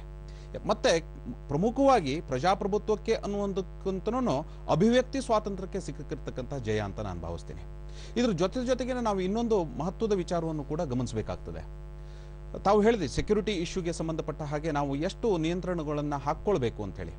ಉದಾಹರಣೆಗೆ ತಾವು ಚರ್ಚೆ ಮಾಡಿದ್ರೋ ಏನೋ ಗೊತ್ತಿಲ್ಲ, ನಾನು ಬರೋದಕ್ಕಿಂತ ಮೊದಲು 9/11 ಏನು ಘಟನೆ ಮುಂಬೈನಲ್ಲಿ ನಡೀತು, ಆ ಸಂದರ್ಭದಲ್ಲಿ ಇಡೀ ಪತ್ರಿಕಾ ಮಾಧ್ಯಮ ಆ ಒಂದು ಈವೆಂಟ್ ಅನ್ನ ಕವರ್ ಮಾಡೋದಕ್ಕಾಗಿ ತುದಿಕಾಲ ಮೇಲೆ ನಿಂತ್ಕೊಂಡಿತ್ತು. 26/11 9/11 ನಾವು ಆ ಕಾಂಟ್ರಾಸ್ಟ್ ಅನ್ನು ನೋಡಬಹುದು. ಅಲ್ಲಿ ಯಾವುದೇ ಪತ್ರಿಕಾ ಮಾಧ್ಯಮಗಳು ಕೂಡ ಹೆಚ್ಚಿನದಾಗಿ ಅದನ್ನ ಬಿಂಬಿಸಿರ್ಲಿಲ್ಲ. ಕೇವಲ ನ್ಯೂಸ್ ಅನ್ನೋ ರೀತಿಯಲ್ಲಿ ಹೇಳ್ತಾ ಬಂತ ಬಿಟ್ರೆ ಈ ಲೈವ್ ಕಾಮೆಂಟ್ರಿ ರೀತಿಯಲ್ಲಿ ವಿಚಾರಗಳನ್ನ 26/11 ಅದನ್ನ ನಾವು ನೋಡಿದ್ವಿ. ನಾವು ಒಂಥರ ಈ ಜೇಮ್ಸ್ ಬಾಂಡ್ ಸಿನಿಮಾ ನೋಡಿದಾಗ ಅದನ್ನ ನೋಡ್ತಾ ಕೂತಿದ್ವಿ. ಹೌದು, ಮುಂಬೈನಲ್ಲಿ ನಡೆದಿರತಕ್ಕಂತಹ ಘಟನೆ, ತಾಜ್ ಮೇಲೆ ನಡೆದಿರತಕ್ಕಂತಹ ಅಥವಾ ಅಲ್ಲಿ ಏನು ಜೂಯಿಶ್ ಎಸ್ಟಾಬ್ಲಿಷ್ಮೆಂಟ್ ಮೇಲೆ ನಡೆದಿರತಕ್ಕಂತಹ ಘಟನೆಗಳನ್ನ ಆ ಸಂದರ್ಭದಲ್ಲಿ ನಮಗೆ ನಾಗರಿಕರಿಗೆ ಅನ್ನಿಸ್ತಾ ಇತ್ತು, ಏನಪ್ಪ ಇಷ್ಟೊಂದು ಜಾಸ್ತಿಯಾಗಿ ತೋರಿಸ್ತಾ ಇದ್ದೀವಲ್ಲ ನಾವು ಎಲ್ಲೋ ಒಂದು ಸಂದರ್ಭದಲ್ಲಿ ಭಯೋತ್ಪಾದಕರುಗಳಿಗೆ ಅನುಕೂಲ ಮಾಡುವ ರೀತಿನಲ್ಲಿ ನಾವು ಮೀಡಿಯಾವನ್ನ ಅವರು ಬಳಸ್ಕೊಳ್ತಾ ಇದ್ದಾರಾ ಅನ್ನುವಂತಹ ಆಲೋಚನೆಗಳು ಕೂಡ ಬಂತು. ಅದ್ರ ಬಗ್ಗೆ ಚರ್ಚೆಯೂ ಕೂಡ ಈ ದೇಶದಲ್ಲಿ ಆಗಿತ್ತು. ಈ ರೀತಿ ನಾವು ನೋಡ್ತಾ ಹೋದ್ರೆ ಒಂದು ಸೆಕ್ಯೂರಿಟಿ ಇಶ್ಯೂ ಇದೆ, ಇನ್ನೊಂದು ವೈಯಕ್ತಿಕ ಸ್ವಾತಂತ್ರ್ಯಗಳಿದೆ, ಮತ್ತೊಂದು ಕಡೆ ಒಟ್ಟಾರೆಯಾಗಿರ್ತಕ್ಕಂತಹ ಅಭಿವ್ಯಕ್ತಿ ಸ್ವಾತಂತ್ರ್ಯ. ಇದರ ಮಧ್ಯದಲ್ಲಿ ಒಂದು ಸಂತುಲನೆಯನ್ನು ತರಬೇಕಾದಂತಹ ಅವಶ್ಯಕತೆ ಹಿಂದೆಂದಿಗಿಂತ ಜಾಸ್ತಿ ಇವತ್ತಿದೆ ಅಂತ ಅನ್ಸುತ್ತೆ. ಮತ್ತೊಂದು ನಾವು ಗಮನಿಸಬೇಕಾಗಿದೆ, ಮೊನ್ನೆ ನಡೆದಿರತಕ್ಕಂತಹ ಒಂದು ಘಟನೆ, ಅದು ಸೋಷಿಯಲ್ ಮೀಡಿಯಾದಲ್ಲಿ ಬಂದಿರತಕ್ಕಂತಹ ಒಂದು ಕಾಮೆಂಟಿಗೆ ಸಂಬಂಧಪಟ್ಟ ಹಾಗೆ ಕರ್ನಾಟಕ ರಾಜ್ಯದ ಮುಖ್ಯಮಂತ್ರಿಗಳ ಪತ್ರಿಕಾ ಮಾಧ್ಯಮದ ಸಲಹೆಗಾರರಾಗಿರ್ತಕ್ಕಂತಹ ಅಮೀನ್ ಮಟ್ಟು ಅವರು ಒಂದು ಕಂಪ್ಲೇಂಟ್ ಅನ್ನು ಲಾಡ್ಜ್ ಮಾಡ್ತಾರೆ. ಲಾಡ್ಜ್ ಮಾಡಿ ನನ್ನನ್ನ ಒಂದು ಅವಹೇಳನಕಾರಿಯಾಗಿ ನೋಡ್ತಕ್ಕಂತಹ ಅಥವಾ ಮುಖ್ಯಮಂತ್ರಿಗಳನ್ನ ಅವಹೇಳನಕಾರಿಯಾಗಿ ಚಿತ್ರಿಸತಕ್ಕಂತಹ ಕೆಲಸವನ್ನ ಕೆಲವರು ಮಾಡಿದ್ರು ಅಂತ ಹೇಳಿ ಇದನ್ನ ಬಳಸ್ಕೊಂಡು ಅವರು ಕೇವಲ ಒಬ್ಬ ಪತ್ರಿಕಾ ಮಾಧ್ಯಮದ ವರದಿಗಾರನಾಗಿ ಈ ಒಂದು ಕಂಪ್ಲೇಂಟ್ ಅನ್ನು ಕೊಡಲ್ಲ. ಅವರು ಮುಖ್ಯಮಂತ್ರಿಯ ಕಚೇರಿಯ ಅಡ್ರೆಸ್ ಅನ್ನ ಕೊಟ್ಟು ಮುಖ್ಯಮಂತ್ರಿಯ ಮಾಧ್ಯಮದ ಸಲಹೆಗಾರನಾಗಿ ನಾನು ಈ ಒಂದು ಕಂಪ್ಲೇಂಟ್ ಕೊಡ್ತಾ ಇದ್ದೀನಿ ಅನ್ನೋ ರೀತಿಯಲ್ಲಿ ಪ್ರೊಜೆಕ್ಟ್ ಮಾಡಿ ಒಟ್ಟು ಸಾಮಾಜಿಕವಾಗಿ ಅಭಿವ್ಯಕ್ತಿಯನ್ನ ವ್ಯಕ್ತಪಡಿಸ್ತಾ ಇರತಕ್ಕಂತಹ ವ್ಯಕ್ತಿಗಳನ್ನ ಕಾನೂನು ಮೂಲಕ ಹಣಿದು ಹಾಕ್ತಕ್ಕಂತಹ ಒಂದು ಕೆಲಸವನ್ನ ಅವರು ಮಾಡಿದ್ರು. ಇದೊಂದು ದುರಂತದ ವಿಚಾರ. ಒಬ್ಬ ಮಾಧ್ಯಮದ ಮಿತ್ರನಾಗಿ ಒಬ್ಬ ಪ್ರಗತಿಪರ ಆಲೋಚನೆಯನ್ನು ಇಟ್ಟಿರ್ತಕ್ಕಂತಹ ಅಮೀನ್ ಮಟ್ಟು ಅವರು ಈ ರೀತಿ ಒಂದು ಕೃತ್ಯಕ್ಕೆ ಇಳಿಬಾರ್ದಾಯಿತು ಅಂತ ನಾನು ವೈಯಕ್ತಿಕವಾಗಿ ಅನ್ನಿಸ್ತು. ಯಾಕೆಂತಂದ್ರೆ ನೋಡಿ, ಸೋಷಿಯಲ್ ಮೀಡಿಯಾದಲ್ಲಿ ಇವತ್ತು ಯಾವುದೇ ಒಂದು ಎಡಿಟೋರಿಯಲ್ ಪಾಲಿಸಿ ಇಲ್ಲ. ಅಲ್ಲಿ ಅದು ಒಂದು ಕಟ್ಟೆ, ಅದೊಂದು ನಾವು ಕಾಫಿ ಕಟ್ಟೆ ಅಂತ ಹೇಳ್ತೀವಲ್ಲ ಅಥವಾ ಅರಳಿ ಕಟ್ಟೆ ಅಂತ ಹೇಳ್ತೀವಲ್ಲ, ಅಲ್ಲಿ ಕೂತ್ಕೊಂಡು ನಾವು ಮಾತಾಡ್ತಾ ಇರ್ತೀವಿ. ಅನೇಕ ವಿಚಾರಗಳನ್ನ ಅನೇಕ ವಿಧದಲ್ಲಿ ನಾವು ವ್ಯಕ್ತಪಡಿಸ್ತಾ ಹೋಗ್ತಾ ಇರ್ತೀವಿ. ಪ್ರಜಾಪ್ರಭುತ್ವದ ಲಕ್ಷಣ ಅನೇಕ ನಮಗೆ ಬೇಡದಾದಂತಹ ವಿಚಾರಗಳು ಕೂಡ ಅಲ್ಲಿ ಬರುತ್ತೆ. ಎಲ್ಲಿಯವರೆಗೆ ಅಂತಹ ಮಾತುಗಳು ಅಥವಾ ಅಂತಹ ಬರಹಗಳು ಸಾಮಾಜಿಕ ವಿದ್ವೇಷವನ್ನು ಹುಟ್ಟು ಹಾಕೋದಿಲ್ವೋ, ಎಲ್ಲಿಯವರೆಗೆ ಒಬ್ಬ ವ್ಯಕ್ತಿಯ ಚಾರಿತ್ರ್ಯವನ್ನ ಹನನ ಮಾಡುವುದಿಲ್ವೋ, ಅಂದ್ರೆ ಕಾನೂನಿನ ದೃಷ್ಟಿನಲ್ಲಿ ಎಲ್ಲಿಯವರೆಗೆ ರಾಷ್ಟ್ರ ಸುರಕ್ಷತೆಗೆ ರಾಷ್ಟ್ರ ಭದ್ರತೆಗೆ ಧಕ್ಕೆಯನ್ನು ಅದು ತರೋದಿಲ್ವೋ ಅಲ್ಲಿಯವರೆಗೂ ಕೂಡ ಸಹಿಸಿಕೊಳ್ತಕ್ಕಂತಹ ಮನೋಭಾವವನ್ನ ಪ್ರಜಾಪ್ರಭುತ್ವವನ್ನು ಬಯಸೋರು ಎಲ್ಲರನ್ನೂ ಅದನ್ನ ಅನುಸರಿಸಬೇಕು ಅಂತ ಹೇಳಿ ನನ್ನ ಭಾವನೆ. ಈಗ ನೀವು ಒಂದು ಪ್ರಸ್ತಾಪ ಮಾಡಿದ ವಿಚಾರ, ಈಗ ದಿನೇಶ್ ಅಮೀನ್ ಮಟ್ಟು ಅವರ ಪ್ರಸಂಗ, ಈಗ ಅದು ಅವರು ವಿವೇಕಾನಂದರ ಬಗ್ಗೆ ಪ್ರಜಾವಾಣಿಯಲ್ಲಿ ಇದ್ದಾಗ ಒಂದು ಲೇಖನ ಬರೆದಿದ್ರು. ಅದು ಸಾಕಷ್ಟು ವಿವಾದಕ್ಕೆ ಕಾರಣವಾಗಿತ್ತು. ಅದನ್ನ ಕೆಲವರು ಅದನ್ನ ಆಕ್ಷೇಪ ವ್ಯಕ್ತಪಡಿಸಿದ್ರು, ಅದನ್ನ ವಿರೋಧಿಸಿದ್ರು. ಹೌದು, ಸರಿ. ಸೊ ಈಗ ಅದಾದ ಮೇಲೆ ಅವರು ಮಾಧ್ಯಮ ಸಲಹೆಗಾರರಾದರು, ಮುಖ್ಯಮಂತ್ರಿಯವರು ಮಾಧ್ಯಮ ಸಲಹೆಗಾರರಾದರು. ಸೊ ಈಗ ಅದನ್ನ ಯಾರೋ ಅದನ್ನ ರೀ ಅಪ್ಲೋಡ್ ಮಾಡಿ ಅದನ್ನ ಇದು ಚರ್ಚೆಗೆ ತಗೊಂಡಿದ್ದಾರೆ, ಮತ್ತೆ ಅದರ ಬಗ್ಗೆ ಚರ್ಚೆ ಶುರುವಾಯಿತು. ಆದ್ರೆ ಈಗ ಅವ್ರು ಹೇಳುವಂಥದ್ದೇನು, ಈಗ ನಮ್ಮನ್ನು ಟೀಕೆ ಟಿಪ್ಪಣಿ ಮಾಡಲಿ, ಅದ್ರ ಪ್ರಶ್ನೆ ಇಲ್ಲ, ಅಥವಾ ನನ್ನ ಲೇಖನ ಸರಿ ಇಲ್ಲ ಅಂತ ಹೇಳ್ಬೋದು. ಆದರೆ ಇದು ಅವಾಚ್ಯ ಶಬ್ದಗಳನ್ನ ಬಳಸುವಂಥದ್ದು, ನಿಲ್ಲಿಸುವಂಥದ್ದು, ಸೊ ಇದು ಸರಿಯಲ್ಲ. ಅದಕ್ಕೆ ನಾನು ನೋಡಿ, ಅವರು ವೈಯಕ್ತಿಕ ನೆಲೆಯಲ್ಲಿ ಅವ್ರು ಏನ್ ಮಾಡ್ಕೊಳ್ತಾ ಇದ್ದಾರೆ ಅನ್ನುವಂಥದ್ದನ್ನ ನಾವೇನು ಪ್ರಶ್ನೆ ಮಾಡೋದಿಲ್ಲ. ಇಲ್ಲಿ ಪ್ರಶ್ನೆ ಮಾಡ್ತಾ ಇರ್ತಕ್ಕಂಥದ್ದೇನು, ಅವರು ಮಾಧ್ಯಮದ ಸಲಹೆಗಾರರಾಗಿ ಅನ್ನುವಂತಹ ಮತ್ತು ಮುಖ್ಯಮಂತ್ರಿಗಳ ಆಫೀಸಿನ ಅಡ್ರೆಸ್ ಅನ್ನ ಕೊಟ್ಟು ಕಂಪ್ಲೇಂಟ್ ಕೊಡ್ತಾರೆ ಅವರು. ಅಂದ್ರೆ ಅಧಿಕಾರದ ದುರ್ಬಳಕೆಯನ್ನು ಅವರು ಮಾಡ್ತಾ ಹೋಗ್ತಾರೆ. ಅಧಿಕೃತವಾದ ದೂರ ಆಗುತ್ತೆ. ಅಧಿಕೃತವಾದ ದೂರ ಆಗುತ್ತೆ. ನೀವು ಅದನ್ನ ಪೊಲೀಸ್ನವರಿಗೆ ಇನ್ಫ್ಲೂಯೆನ್ಸ್ ಮಾಡ್ತಾ ಇದ್ದೀರಿ. ಆದ್ರಿಂದ ಇದು ಕೂಡ ನಮ್ಮ ಅಭಿವ್ಯಕ್ತಿ ಸ್ವಾತಂತ್ರ್ಯವನ್ನ ಹಣಿದ ಹಾಕ್ತಕ್ಕಂತಹ ಒಂದು ಕೆಲಸವನ್ನ ಅಮೀನ್ಮಟ್ಟು ಅಂತವ್ರು ಮಾಡಬಾರ್ದಾಗಿತ್ತು. ನಾವು ಅವರಿಂದ ನಿರೀಕ್ಷೆ ಮಾಡಿಲ್ಲ. ಯಾಕೆಂದ್ರೆ ಪ್ರಗತಿಪರ ಚಿಂತನೆಯನ್ನು ಇಟ್ಕೊಂಡು ಬಂದಿರತಕ್ಕಂತ ಒಬ್ಬ ಪತ್ರಿಕಾ ಮಿತ್ರ ಅವರಿಗೆ ಆಹ್ವಾನಿಸಿದ್ದು, ಅವ್ರು ಬರೋ ನಿರೀಕ್ಷೆಯಲ್ಲಿ ಇದ್ದೇವೆ. ಬಂದಾಗ ಅವ್ರು ಉತ್ತರ ಕೊಡ್ಬೋದು. ಸೊ ಈಗ ಕೋದಂಡರಾಮಯ್ಯನವರು, ನೀವು ಪೊಲೀಸ್ ಇಲಾಖೆಯಲ್ಲಿದ್ರಿ, ಬೆಂಗಳೂರು ಪೊಲೀಸ್ ಕಮಿಷನರ್ ಆಗಿದ್ರಿ, ಹೆಚ್ಚುವರಿ ಪೊಲೀಸ್ ಮಹಾನಿರ್ದೇಶಕರಾಗಿ ಸೇವೆ ಪ್ರೆಸ್ ಕೌನ್ಸಿಲ್ ಮೆಂಬರ್ ಆಗಿದ್ರಿ, ಪ್ರೆಸ್ ಕೌನ್ಸಿಲ್ ಮೆಂಬರ್ ಕೂಡ ಆಗಿದ್ರಿ. ಸೊ ಈಗ ಪ್ರಶ್ನೆ ಇರೋದು ನೋಡಿ, ಈಗ ಇದು ಒಂದು ಪ್ರಸಂಗ ಆಯಿತು. ಈಗ ಇತ್ತೀಚೆಗೆ ಆಗಿರುವಂಥದ್ದು ಇನ್ನೊಂದೇನು ಅಂತಂದ್ರೆ, ಈ ಆರೋಗ್ಯ ಸಚಿವ UT ಖಾದರ್ ಅವ್ರ ಮಗಳ ಒಂದು ಭಾವಚಿತ್ರವನ್ನ ಅದಕ್ಕೆ ಬೇರೆ ಯಾವುದೋ ಇದನ್ನ ಜೋಡಿಸಿ ಮೈ ತುಂಬ ಆಭರಣಗಳು ತೊಟ್ಟು ಮದುವೆ ಮಾಡಿಕೊಟ್ರು ಅನ್ನೋ ರೀತಿಯಲ್ಲಿ ಒಂದು ತಪ್ಪು ಮಾಹಿತಿ ಸಂದೇಶವನ್ನು ಕೊಡುವಂಥದ್ದು ಈಗ ಅವರು ಕೂಡ ದೂರು ಕೊಟ್ಟಿದ್ದಾರೆ. ಸೊ ಇದು ಅದಾಗಿದೆ. ಆಮೇಲೆ ಇನ್ನೊಂದು ಪ್ರಸಂಗ ಇವತ್ತು ವರದಿಯಾಗಿರುವಂಥ ಪತ್ರಿಕೆಗಳಲ್ಲಿ, ಈಗ ಬೆಂಗಳೂರಿನಲ್ಲಿ ಒಂದು ಯಾರೋ ದಂಪತಿಗಳು ಅವರ ಕಾರ್ನಲ್ಲಿ ಹೋಗ್ತಾ ಇರಬೇಕಾದ್ರೆ ಒಂದು ಆಟೋ ರಿಕ್ಷಕ್ಕೆ ಡಿಕ್ಕಿ ಹೊಡೆಯುತ್ತೆ. ಸೊ ಆಗ ಪೊಲೀಸ್ನವರು, ಟ್ರಾಫಿಕ್ ಪೊಲೀಸ್ನವರು ಅವ್ರು ಕರ್ಕೊಂಡು ಹೋಗ್ತಾರೆ ಸ್ಟೇಷನ್ಗೆ. ಅಲ್ಲಿ ಅವ್ರನ್ನ ಇಲ್ಟ್ರೀಟ್ ಮಾಡಿದ್ರು ಅಥವಾ ಅವ್ರನ್ನ ಅರೇಸ್ ಮಾಡಿದ್ರು ಅಂತೇಳಿ ಅವರು ಏನು ಮಾಡ್ತಾರೆ, ಆ ದಂಪತಿ ಈ ಫೇಸ್ಬುಕ್ನಲ್ಲಿ ಅವ್ರದ್ದು ಒಂದು ರೆಸ್ಪಾನ್ಸ್ ಹಾಕ್ತಾರೆ. ಸೊ ಅವರು ಇದೇನು ಸಂಕಟವನ್ನು ಅವರು ತೋಡ್ಕೊಳ್ತಾರೆ. ಸೊ ಇದಕ್ಕೆ ಇವರು ನಮ್ಮನ್ನ ಟೀಕೆ ಮಾಡಿದ್ದಾರೆ ಅಂತೇಳಿ ಪೊಲೀಸ್ ಅಧಿಕಾರಿ, ಸಂಬಂಧಪಟ್ಟ ಪೊಲೀಸ್ ಅಧಿಕಾರಿ ಅವ್ರ ವಿರುದ್ಧ FIR ದಾಖಲು ಮಾಡಿ ಅದು ಕೋರ್ಟ್ ಕಟಕಟಿಗೆ ಹೋಗಿ, ಸೊ ಅದು ಈಗ ಕೊನೆಗೆ ಇಲ್ಲಿ ನಮ್ಮ ರಾಜ್ಯದಲ್ಲಿ ಅದಕ್ಕೆ ಅವರಿಗೆ ಸುಪ್ರೀಂ ಕೋರ್ಟ್ ನಲ್ಲಿ ನಮ್ಮ ರಾಜ್ಯದವರೇ ಆದಂತ ಇದು ಜಸ್ಟಿಸ್ ಗೋಪಾಲ್ ಗೌಡ್ರ ಪೀಠದಲ್ಲಿ ಸೊ ಅದನ್ನ FIR ರದ್ದು ಮಾಡಬೇಕು ಅಂತ ಒಂದು ತೀರ್ಮಾನ ಕೊಟ್ಟಿದ್ದಾರೆ. ಇದು ನಮ್ಮ ಪ್ರಜಾಪ್ರಭುತ್ವಕ್ಕೆ ಸಂದಂತಹ ಜಯ, ನ್ಯಾಯಾಂಗದ ಮೂಲಕ. ಇವರು ಸಾಮಾಜಿಕ ತಾಣ ಬಂದಿದೆಯಲ್ಲ, ಫೇಸ್ಬುಕ್, ಸೈಬರ್ ಕ್ರೈಮ್, ಇದೆಲ್ಲ ಇದ್ರ ನಾನು ಕಂಟ್ರಿಬ್ಯೂಟ್ ಮಾಡ್ತಿರ್ತೀನಿ ಪ್ರತಿನಿತ್ಯ. ಫೇಸ್ಬುಕ್ ಮತ್ತು ಟ್ವಿಟರ್ಗೆ ನನ್ನ ಕಾಮೆಂಟ್ಸ್ ಕೊಡ್ತಾ ಇರ್ತೀನಿ. ಎಸ್ಪೆಷಲಿ ಈ ಪ್ಯಾರಿಸ್ ಘಟನೆ ನಡೆದ ಮೇಲೆ, ನಂತರ ಪೆಶಾವರ್ ಘಟನೆ ನಡೆದ ಮೇಲೆ ಕೆಲವು ನಿರ್ದಿಷ್ಟವಾದ ಅಭಿಪ್ರಾಯಗಳನ್ನು ಈ ಆತಂಕವಾದಿಗಳು ಏನಿದ್ದಾರೆ, ಇಸ್ಲಾಂನಲ್ಲಿರ್ತಕ್ಕಂಥ ಕೆಲವೇ ಆತಂಕವಾದಿಗಳು ಮಾಡೋದ್ರ ಬಗ್ಗೆ ಟಿಪ್ಪಣಿ ಕಟ್ಟುವಾಗಿ ಹೇಳಿದ್ದೀನಿ. ಅದಕ್ಕೆ ಪ್ರತ್ಯುತ್ತರ ಕೆಲವರಲ್ಲಿ ಬಂತು, ಏನಂತ, ಇವರ್ ಇಸ್ ಸನ್ ಆಫ್ ಬಿಚ್, ಆ ಥರದ ಭಾಷೆ ಬಳಸ್ತಾರೆ. ಯಾಕೆಂದ್ರೆ ಸಿ ವಾಟ್ ಹ್ಯಾಪನ್ಸ್ ಅಲ್ಲ, ಆದ್ರೆ ಪ್ರಶ್ನೆ ಸಮಸ್ಯೆ ಬರೋದು ಈಗ ಭಾಷೆ ಬಳಕೆ ಇರಬಹುದು ಅಥವಾ ಇದು ಅಲ್ಲ, ಅದಕ್ಕೆ ಕಂಪ್ಲೇಂಟ್ ಕೊಡ್ಲಿಕ್ಕೆ ಆಗುತ್ತಾ? ನಾನು ಕೊಡಬಾರ್ದು, ಹೊರಗೆ ಬರುತ್ತೆ. ಅದೇ ರೀತಿ ಇವತ್ತು ಇದು ಬಹಳ ಫುಲಿಶ್. ಯಾರು ಈ ಪೊಲೀಸ್ನವರು ಅವ್ರ ಮೇಲೆ FIR ಇಶ್ಯೂ ಮಾಡಿದ್ರಲ್ಲ, ಫೇಸ್ಬುಕ್ನಲ್ಲಿ ಏನೋ ಕಾಮೆಂಟ್ ಮಾಡಿದಾರೆ ಅಂತ ಅನ್ನೋದಕ್ಕೆ, that appears on the face of it ಬಹಳ ಸಿಲ್ಲಿ. ಅದು ಅಷ್ಟು ಸಣ್ಣತನ, ಅಷ್ಟು ಕೀಳಮಟ್ಟಕ್ಕೆ ಯಾಕೆ ಹೋದ್ರು ಪೊಲೀಸ್ನವರು ಅಂತ ಭಾರಿ ದುಃಖತರ ಅಂತ ವಿಚಾರ ಅದು. ಅದೇ ರೀತಿ ಸಾಮಾಜಿಕ ತಾಣಗಳಲ್ಲಿ ಕೌಂಟರ್ ಕಾಮೆಂಟ್ಗಳು ಬರ್ತಾ ಇರ್ತವೆ. ಉದಾಹರಣೆಗೆ ಖಾದರ್ ಅವರ ವಿಷಯದ ತಗೊಳ್ಳಿ, ಅವರು ನೊಂದಿರ್ಬೋದು. ಯಾಕಂದರೆ ತನ್ನ ಮಗಳ ಫೋಟೋನನ್ನು ತೋರಿಸ್ಕೊಟ್ಟು ಆಭರಣಗಳು ಹಾಕಿದಂಥ ಸಾಮಾಜಿಕ ತಾಣ, ಅದರ ಬಗ್ಗೆ ಅವರು ಪ್ರತಿಭಟಿಸಬಹುದು ಸಹ. ಆದರೆ ಅದು ಯಾವ ಕಾರಣಕ್ಕೆ FIR ಇಶ್ಯೂ ಮಾಡ್ಲಿಕ್ಕೆ ಆಗುತ್ತೆ ಅನ್ನೋದು ಈಗ ಡಿಫಮೇಷನ್ ಅಂತ ಹೊಸ ಸಮಸ್ಯೆ ಅಂತ ಸಮಸ್ಯೆ ಇಲ್ಲ. ಇವರು ಹೇಳಿದ್ರಲ್ಲ, ಹಿಂದಿನ ಕಾನೂನು ಸಚಿವರಾಗಿದ್ದರು ಕಪಿಲ್ ಸಿಬಾಲ್ ಆ ಕಾನೂನು ಮಾಡುವಾಗನೇ ಇದಕ್ಕೆ ಅವಕಾಶ ಕೊಟ್ಟರು, ಕಾನೂನಲ್ಲಿ ಅವಕಾಶ ಕೊಟ್ಟಿದ್ದಾರೆ. ಯಾವುದನ್ನು ಬಾಯಿ ಮುಚ್ಚಿಸೋ ಅವಕಾಶವನ್ನು ಕಲ್ಪಿಸ್ಕೊಟ್ರಲ್ಲ, ಅದು ಸೂಕ್ತ ಅಲ್ಲ ಅಂತ ಅನಿಸ್ತು ನನಗೆ. ಕ್ರಿಟಿಸಿಸಮ್ ಅನ್ನು ನೀವು ತಗೊಳ್ಬೇಕಾಗತ್ತೆ. ಕೆಲವೊಮ್ಮೆ ಬೈದ್ರೆ ನಮ್ಮ ತಲೆ ಬಿದ್ದು ಹೋಗುತ್ತಾ, ನಮ್ಮ ಪಾಯಿಂಟ್ ನಮ್ಗೆ ಇದ್ದೇ ಇರುತ್ತೆ. ನನ್ನ ರಿಪ್ಲೈ ಏನು ಗೊತ್ತಾ ಅಂತ ಸಾಮಾಜಿಕ ತಾಣಗಳಲ್ಲಿ ಬಂದದಕ್ಕೆ, ನಿಮ್ಮ ಈ ಭಾಷೆ ಏನಿದೆ ಅದು ನಿಮ್ಮ ಸಂಸ್ಕೃತಿಯನ್ನು, ಸಂಸ್ಕಾರವನ್ನು ತೋರಿಸ್ತಾ ಇದೆ, ರಿಪ್ಲೈ ಕೊಟ್ಟು ಮುಚ್ಚಿಬಿಡ್ತಾರೆ ಅದನ್ನು. ಅದಕ್ಕೆ ನಾನು FIR ಹಾಕಕ್ಕೆ ಹೋಗ್ತೀವಿ. ಈಗ ಸಮಸ್ಯೆ ಏನಾಗುತ್ತೆ ಅಂದ್ರೆ, ಈ ಸಾಮಾಜಿಕ ತಾಣಗಳಲ್ಲಿ ಅವರು ಏನೇ ಅಭಿಪ್ರಾಯಗಳನ್ನ ವ್ಯಕ್ತಪಡಿಸುವಾಗ ಅದಕ್ಕೆ ಒಂದು ಸೌಜನ್ಯದ ಒಂದು ಇದಿರಬೇಕು, ಇತಿಮಿತಿ ಇರಬೇಕು. ಸೊ ಈಗ ಅದನ್ನ ಭಾಷೆ ಬಳಕೆ ಆಗಬಹುದು, ಅಥವಾ ವ್ಯಕ್ತಿ ನಿಂದನೆ ಅಥವಾ ವ್ಯಕ್ತಿ ಅವೇಳನಕಾರಿಯಾದಂತ ಒಂದು ಟೀಕೆ ಟಿಪ್ಪಣಿಗಳು ಸರಿ ಅಲ್ವಾ ಅಂತ ಅನ್ನೋದು ಪ್ರಶ್ನೆ ಉದ್ಭವಿಸುತ್ತೆ. ಯಾಕೆಂದ್ರೆ ಈಗ ಇಷ್ಟವರೆಗೆ ಏನಾಗ್ತಿತ್ತು ನೋಡಿ, ಈಗ ಸೈಬರ್ ಕ್ರೈಮ್ ಅಂತಂದ್ರೆ ಅದ್ರ ವ್ಯಾಪ್ತಿ ಬೇರೆ ಇತ್ತು. ಯಾವ್ದೋ ಚೀಟಿಂಗ್ ಮಾಡುವಂತ ಸೈಬರ್ ಕ್ರೈಮ್ ಅನ್ನುವ ಶಬ್ದವನ್ನ ಬಳಸಿದಾಗ ನಾನು ಅದಕ್ಕೆ ಉತ್ತರವನ್ನು ಕೊಡ್ಬೇಕಾಗತ್ತೆ. ಯಾವ್ದೆಲ್ಲ ಕ್ರೈಮ್ ಅನ್ನುವಂಥದ್ರ ಕೆಳಗಡೆ ಬರುತ್ತೆ ಅನ್ನುವಂಥದ್ದು ಆಲೋಚನೆ ಮಾಡ್ಬೇಕು. ಈಗ ನಾನು ಬಸ್ಸಲ್ಲಿ ಹೋಗ್ತಾ ಇರ್ತೀನಿ, ಯಾರ್ದೋ ಭುಜ ತಾಗೋಗ್ಬಿಡುತ್ತೆ, ಅವ್ನು ಕೆಟ್ಟದಾಗ ನಾನು ಮಾತಾಡ್ಬಿಡ್ತಾನೆ ಅಂತ ಅನ್ಕೊಳ್ಳಿ. It is a open platform, public place. ಆಗ ನಾನು ಅವನ ಮೇಲೆ ಒಂದು ಕಂಪ್ಲೇಂಟ್ ಕೊಡೋಕೆ ಸಾಧ್ಯನಾ? ಡೆಫಮೇಷನ್ ಆಗೋಯ್ತು ನನಗೆ, ಅವನೇನೋ ಕೆಟ್ಟದಾಗ ನನ್ಗೆ ಅಸಭ್ಯವಾಗಿ ಬೈದ ಅಂತ ಅನ್ಕೊಳ್ಳಿ. ಆಗಲ್ಲ. ಅದೇ ರೀತಿ ಈ ಏನು ಸೋಷಿಯಲ್ ಮೀಡಿಯಾ ಅನ್ನುವಂತಹ ಒಂದು ಪ್ಲಾಟ್ಫಾರ್ಮ್ ಇದೆ, ಇದಕ್ಕೆ ಯಾವುದೇ ಒಂದು ನಿಮ್ಗೆ ಗೊತ್ತಿರೋ ರೀತಿಯಲ್ಲಿ ಎಡಿಟೋರಿಯಲ್ ಪಾಲಿಸಿ ಇಲ್ಲ, ಯಾವುದೋ ಒಂದು ಎಡಿಟೋರಿಯಲ್ ಬೋರ್ಡ್ ಇಲ್ಲ, ಅದನ್ನ ಚೆಕ್ಸ್ ಅಂಡ್ ಬ್ಯಾಲೆನ್ಸ್ ಅನ್ನು ಮಾಡುವಂತದಕ್ಕೆ ಅವಕಾಶಗಳೇ ಇಲ್ಲ.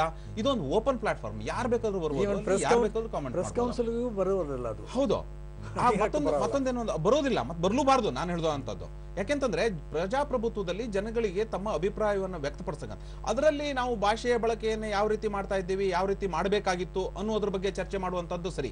ಆದ್ರೆ ಈ ಒಟ್ಟಾರೆಯಾಗಿ ಅಭಿವ್ಯಕ್ತಿ ಸ್ವಾತಂತ್ರ್ಯವನ್ನೇ ತುಳಿದು ಹಾಕ್ತಕ್ಕಂತಹ ಕೆಲಸ ಇದೆ ನೋಡಿ, ಇದನ್ನ ಮಾಡಬಾರ್ದು. ಇದು ಪ್ರಜಾಪ್ರಭುತ್ವಕ್ಕೆ ಶ್ರೇಯಸ್ಸಲ್ಲ, ಅಥವಾ ನಮ್ಮ ಕಾನೂನು ಅಥವಾ ಸಂವಿಧಾನದ ಏನು ಮೂಲೋದ್ದೇಶಗಳಿದೆ ಅದಕ್ಕೂ ಕೂಡ ಬದ್ಧವಾಗಿರ್ತಕ್ಕಂಥದ್ದಲ್ಲ ಅಂತ ನನ್ನ ಅಭಿಪ್ರಾಯ. ಹೋಗೋದಾದ್ರೆ ಈಗ ದಬೋಲ್ಕರ್ ಕೇಸನ್ನೇ ತಗೊಳ್ಳಿ. ಅವರು ಮೂಢನಂಬಿಕೆಗಳ ಬಗ್ಗೆ ಬಹಳಷ್ಟು ವಿರೋಧ, ನರೇಂದ್ರ ದಬೋಲ್ಕರ್ ಅವ್ರು ಮಾಡ್ಕೊಂಡು ಬಂದ್ರೆ ಅದನ್ನು ವಿರೋಧಿಸೋರು ಹಿಂದೂ ರಾಷ್ಟ್ರದಲ್ಲಿ ಮೂಢನಂಬಿಕೆ ನಿಷೇಧ ಕಾಯ್ದೆ ಬರೋದಕ್ಕೆ ಅವರೇ ಕಾರಣಕರ್ತರು. 4 ದಶಕಗಳ ಕಾಲ ಅವರು ಹೋರಾಟ ಮಾಡಿದ್ರು, ಅವ್ರನ್ನ ಕಗ್ಗೊಲೆ ಮಾಡಿದ್ರು. ಕೆಲವು ಸೋಕಾಲ್ಡ್ ಹಿಂದುತ್ವವಾದಿಗಳು ಅದನ್ನು ಸಹಿಸಕ್ಕಾಗಲಿಲ್ಲ. ಯಾಕಂದ್ರೆ ಈ ದೇವರ ಬಗ್ಗೆ ಇದೆಲ್ಲ ಮಾಡ್ಕೊಂಡು ಜೀವನ ನಡೆಸುವಂತ ವ್ಯಕ್ತಿಗಳು ಇವರಲ್ಲ. ಅದು ಕೇವಲ ಯಾವುದೇ ಒಂದು ಹಿಂದುತ್ವದ ವಿಚಾರ ಅಥವಾ ಇಸ್ಲಾಮಿಗೆ ಸಂಬಂಧಪಟ್ಟ ವಿಚಾರ ಅಥವಾ ಕ್ರಿಶ್ಚಿಯಾನಿಟಿ ಒಟ್ಟು ಧಾರ್ಮಿಕ ವಿಚಾರ ಅಂತ ನಾವು ಹೇಳೋದು ಒಳ್ಳೇದು ಅಂತ ಅನ್ಸುತ್ತೆ. ವ್ಯತ್ಯಾಸ ಒಂದಿದೆ ಧಾರ್ಮಿಕ ವಿಚಾರದಲ್ಲಿ. ಈಗ ಹಿಂದೂ ಸಂಘಟನೆಗಳನ್ನ ತಗೊಳ್ಳಿ, ಕ್ರಿಶ್ಚಿಯನ್ ಸಂಘಟನೆಗಳನ್ನ ತಗೊಳ್ಳಿ, ಕೆಲವು ಇವೆ. ಅವ್ರನ್ನೂ ಸಹ ಬಹಳ ಕೆಲವು ವಿಷಯಗಳ ಬಗ್ಗೆ ನೊಂದಿದ್ದೀವಿ ಅಂತ ಹೇಳಿ ಸರ್ಕಾರಕ್ಕೆ ಮನವಿ ಕೊಡುವುದು, ಅದ ಪತ್ರಿಕೆ ಹೇಳಿಕೊಡೋದು, ಪ್ರೊಟೆಸ್ಟ್ ಪ್ರತಿಭಟನೆ ಮಾಡೋದು ಸರಿ, ಡೆಮೋಕ್ರಸಿನಲ್ಲಿ ಅಷ್ಟಿರಬೇಕು. ಆದರೆ ಅಭಿವ್ಯಕ್ತಿ ಸಹ ನನ್ನ ಧರ್ಮಕ್ಕೆ ಹಾನಿಯಾಗಿದೆ ಅಂತ ಹೇಳಿ ನಾನು ಬೇರೆಯವ್ರನ್ನ ಕೊಲ್ಲುವ ಹಂತಕ್ಕೆ ಹೋಗುವುದು ಅದು ಸ್ವತಂತ್ರನ? ಅದು ಡೆಮೋಕ್ರಸಿನ? ವ್ಯತ್ಯಾಸವನ್ನು ನೀವು ನೋಡ್ಬೇಕಾಗತ್ತೆ.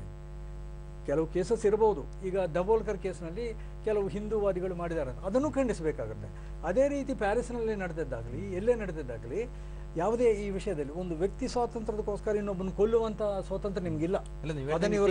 ಮಾಡಬಹುದು, ಪ್ರತಿಭಟನೆ ಮಾಡಿ, ಅದು ಏನಾದ್ರೂ ಮಾಡಬಹುದು. ಆದ್ರೆ ಇದು ದೈಹಿಕವಾಗಿ ಅವ್ರ ಮೇಲೆ ದಾಳಿ ಮಾಡಬಾರ್ದು. ಇದು ಈಗ ಪ್ರಶ್ನೆ ನೋಡಿ, ಪೋಪ್ರವರು ಕೂಡ ಈ ಘಟನೆ ಬಗ್ಗೆ ಒಂದು ಪ್ರತಿಕ್ರಿಯೆ ಕೊಟ್ಟರು. ಇದು ಈ ಧಾರ್ಮಿಕ ಮೂಲಭೂತವಾದಿಗಳು ಅಥವಾ ಉಗ್ರಗಾಮಿಗಳು ನಡೆಸಿರುವಂತದ್ದೇನಿದೆ ಇದನ್ನು ಖಂಡನೀಯ.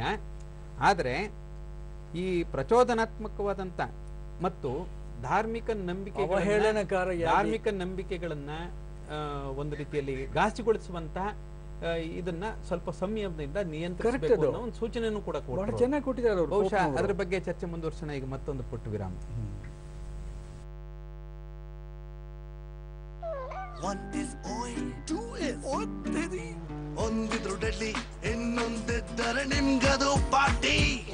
ಮೆಕ್ಡೊನಾಲ್ಡ್ಸ್ ನ ಡಬಲ್ಸ್ ಫೆಸ್ಟ್ ನಲ್ಲಿ ಎಂಜಾಯ್ ಮಾಡಿ ನಿಮ್ಮ ನೆಚ್ಚಿನ burgers double ಪ್ಯಾಟಿಯೊಂದಿಗೆ.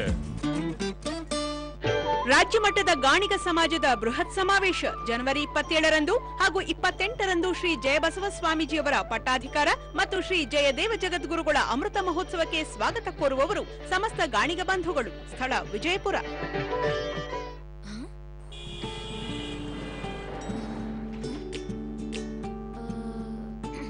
We got there, nobody turned up.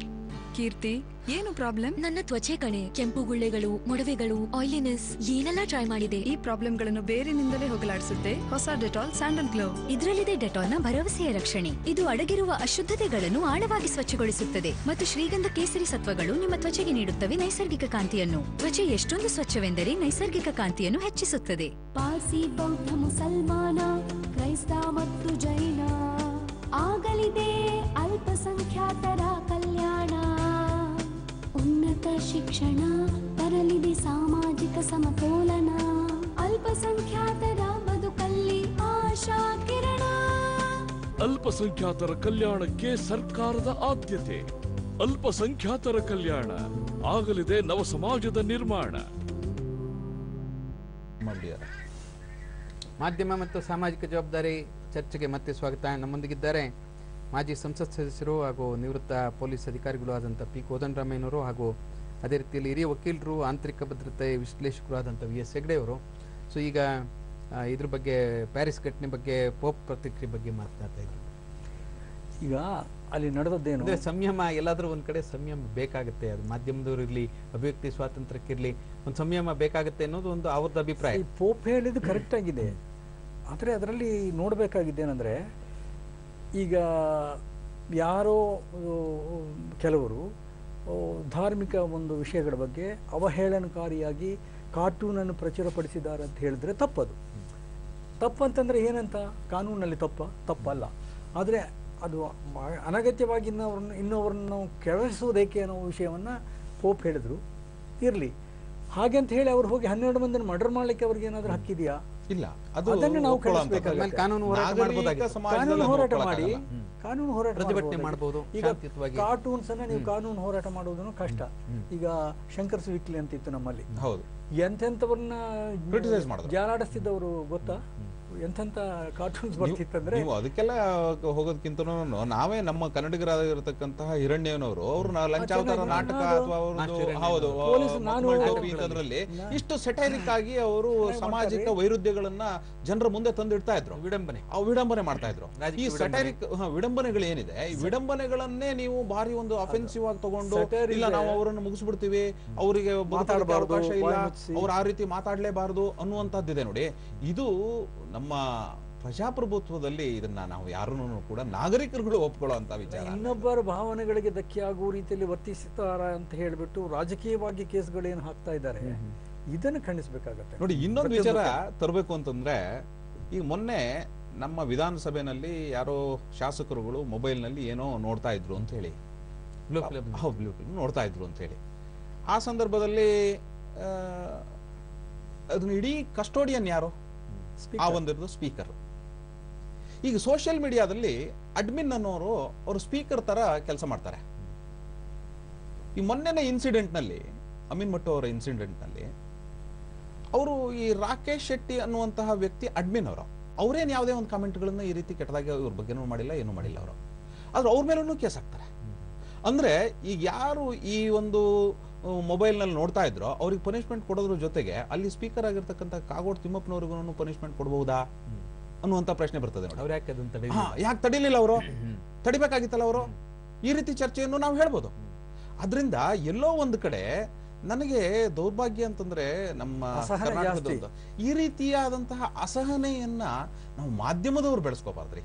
ನಿಜವಾಗ್ಲೂ ನಾನು ಹೇಳ್ತೇನೆ, ನಾವು ಮಾಧ್ಯಮದವ್ರು ನಾವು ಬೆಳೆಸ್ಕೋಬಾರ್ದು. ವ್ಯಕ್ತಿಗತವಾಗಿ ಮಟ್ಟುದು ಅಲ್ಲ, ನಾನು ಹೇಳ್ತಾರೆ ಉದಾಹರಣೆಗೆ ಹೇಳ್ತಾ ಇರ್ತಕ್ಕಂಥದ್ದು. ನಮ್ಗೆ ವೈಯಕ್ತಿಕವಾಗಿ ಅವ್ರ ಮೇಲೆ ನಮ್ದೇನು ಭಿನ್ನಾಭಿಪ್ರಾಯಗಳಿಲ್ಲ. ಮತ್ತೆ ಅವರು ನಮ್ಮ ಒಂದು ಪ್ರಗತಿಪರ ವಿಚಾರದಿಂದ ಅಥವಾ ಹಿನ್ನೆಲೆಯಿಂದ ಬಂದಂತಹ ಒಬ್ಬ ಪತ್ರಿಕಾಕರ್ತ, ಅವರು ಗೌರವಿಸಬೇಕು. ಅವರು ಅನೇಕ ವಿಚಾರಗಳನ್ನು ನಾವು ಗೌರವಿಸೋಣ. ಆದ್ರೆ ಅವರು ಬರೆದಿರ್ತಕ್ಕಂತಹ ಒಂದು ವಿವೇಕಾನಂದರನ್ನ ಸ್ವಲ್ಪ ಗೇಲಿಯಾಗಿ ಅಥವಾ ಅವಹೇಳನಕಾರಿಯಾಗಿ ಬರೆದಂತಹ ಒಂದು ಪತ್ರಿಕಾ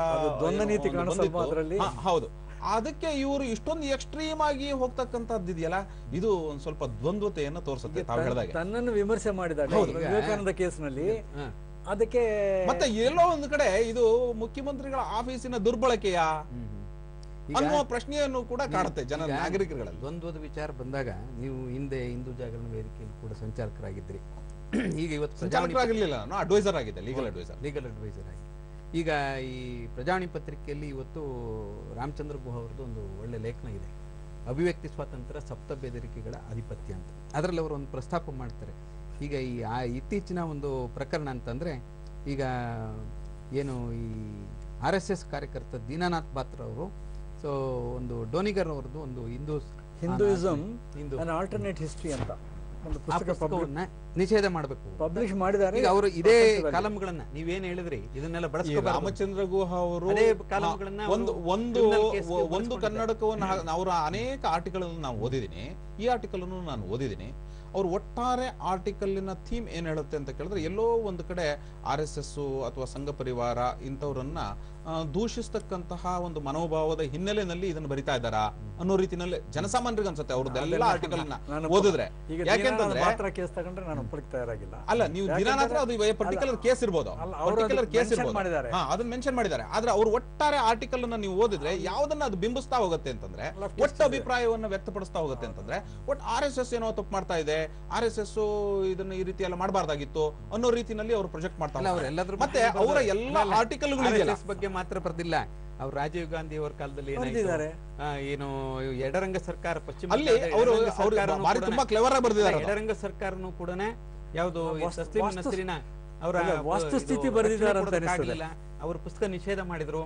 ಸೊ ಅದೇ ರೀತಿ ಸಲ್ಮಾನ್ ರಾಜೀವ್ ಗಾಂಧಿ ನಿಷೇಧ ಮಾಡಿ. ಇಲ್ಲಿ ಚರ್ಚೆ ಯಾವ್ದಾಗಬೇಕು ಅಂತ ಹೇಳಿದ್ರೆ ಎಕ್ಸ್ಟ್ರೀಮಿಟಿ ಅನ್ನುವಂಥದ್ದು ಇದೆಯಲ್ಲ ನಾನು ಹೇಳ್ತಾ ಇರ್ತಕ್ಕಂಥ. ಈಗ ನೀವು ಈ ಆರ್ಟಿಕಲ್ ತಗೊಂಡಿದ್ದಾದ್ರೆ ಅವರು ಕೇವಲ ಆರ್ಟಿಕಲ್ ಆಧಾರದ ಮೇಲೆ ಹೇಳ್ತಾ ಇಲ್ಲ. RSS ವಿರೋಧಿ ಇರಬಹುದು, ಆದ್ರೆ ಅದು ಬೇರೆ ವಿಷಯ.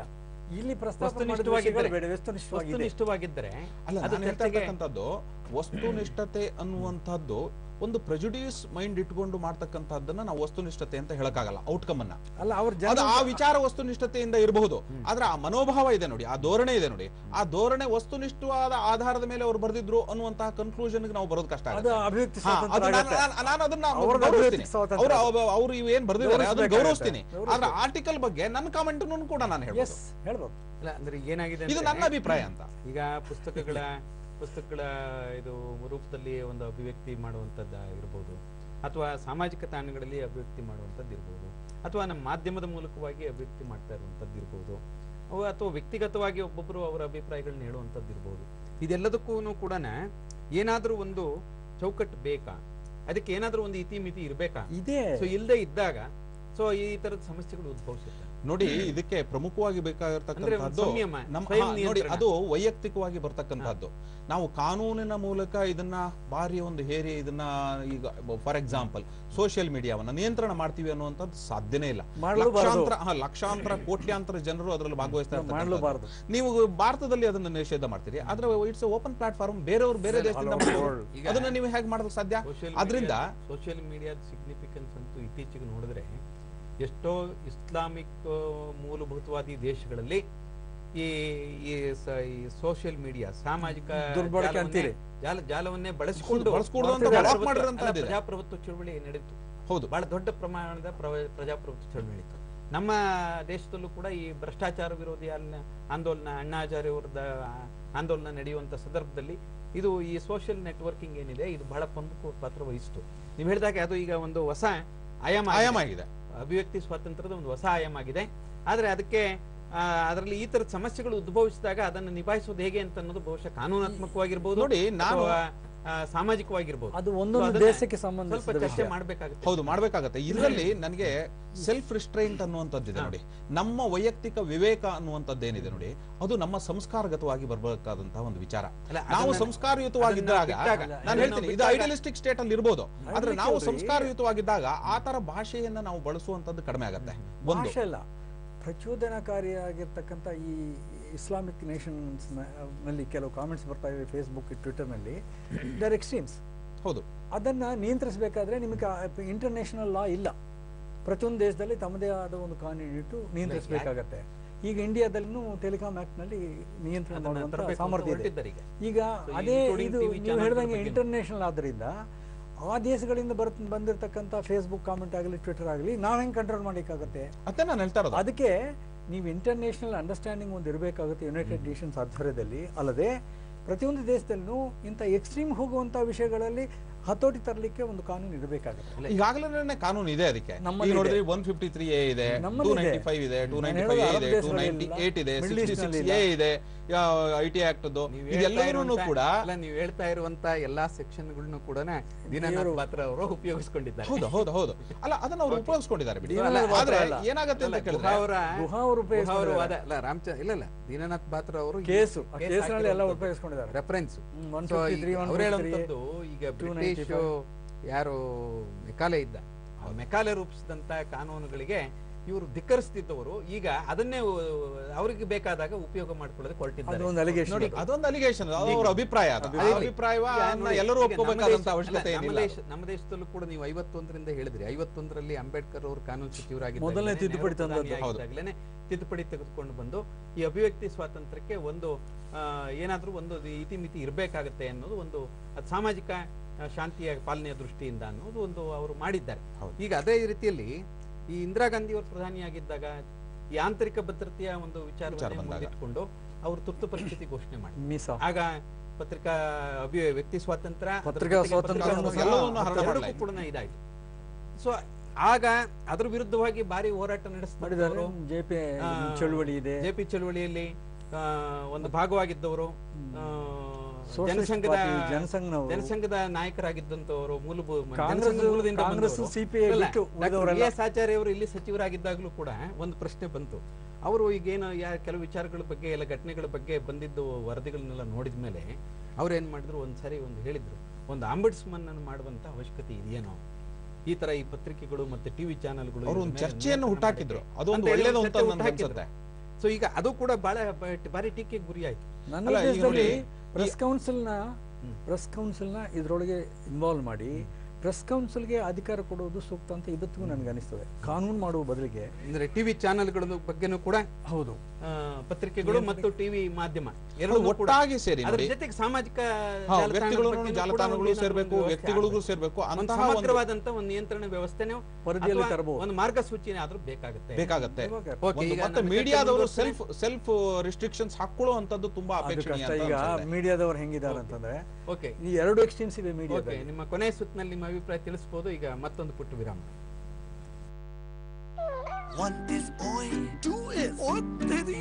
ಒಂದಿದ್ರು ಡೆಡ್ಲಿ, ಇನ್ನೊಂದಿದ್ದರೆ ನಿಮ್ಗದು ಪಾರ್ಟಿ. ಮೆಕ್ಡೊನಾಲ್ಡ್ಸ್ ನ ಡಬಲ್ಸ್ ಫೆಸ್ಟ್ ನಲ್ಲಿ ಎಂಜಾಯ್ ಮಾಡಿ ನಿಮ್ಮ ನೆಚ್ಚಿನ ಬರ್ಗರ್ಸ್ ಡಬಲ್ ಪ್ಯಾಟಿಯೊಂದಿಗೆ.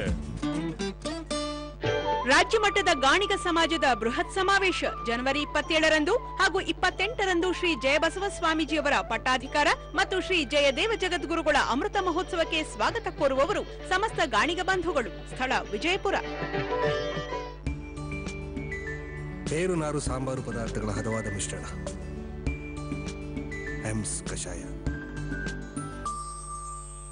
ಪ್ರತಿದಿನ ರೋಷನ್ನ ತುಂಟ ಕೈಗಳು ಹೆಚ್ಚುತ್ತಿರುವ ಕೊಳಕುಗಳನ್ನು ಸ್ಪರ್ಶಿಸುತ್ತವೆ. ಅದಕ್ಕಾಗಿಯೇ ನಾನು ಇರುತ್ತೇನೆ ಯಾವಾಗ್ಲೂ ಒಂದು ಹೆಜ್ಜೆ ಮುಂದೆ. ಸಾಬೂನುಗಳನ್ನು ಶೇರ್ ಮಾಡುವುದು ಅಂದ್ರೆ ರೋಗಾಣುಗಳನ್ನು ಶೇರ್ ಮಾಡುವುದು. ಆದ್ದರಿಂದಲೇ ಹೊಸ ಡೆಟಾಲ್ ಹ್ಯಾಂಡ್ ವಾಶ್. ಇದು ಸುರಕ್ಷೆ ನೀಡುತ್ತದೆ 100ಕ್ಕೂ ಹೆಚ್ಚು ಕಾಯಿಲೆಗಳನ್ನು ತರುವ ರೋಗಾಣುಗಳಿಂದ. ಈಗ ನಾನಾಗಿದ್ದೇನೆ 100% ಶೋರ್. ಹೊಸ ಡೆಟಾಲ್ ಮಲ್ಟಿಯೂಸ್ ವೈಪ್ಸ್. ಈಗ ಪಡೆಯಿರಿ ಡೆಟಾಲ್ನ ಸುರಕ್ಷೆ ಎಂದಾದರೂ ಎಲ್ಲಾದರೂ.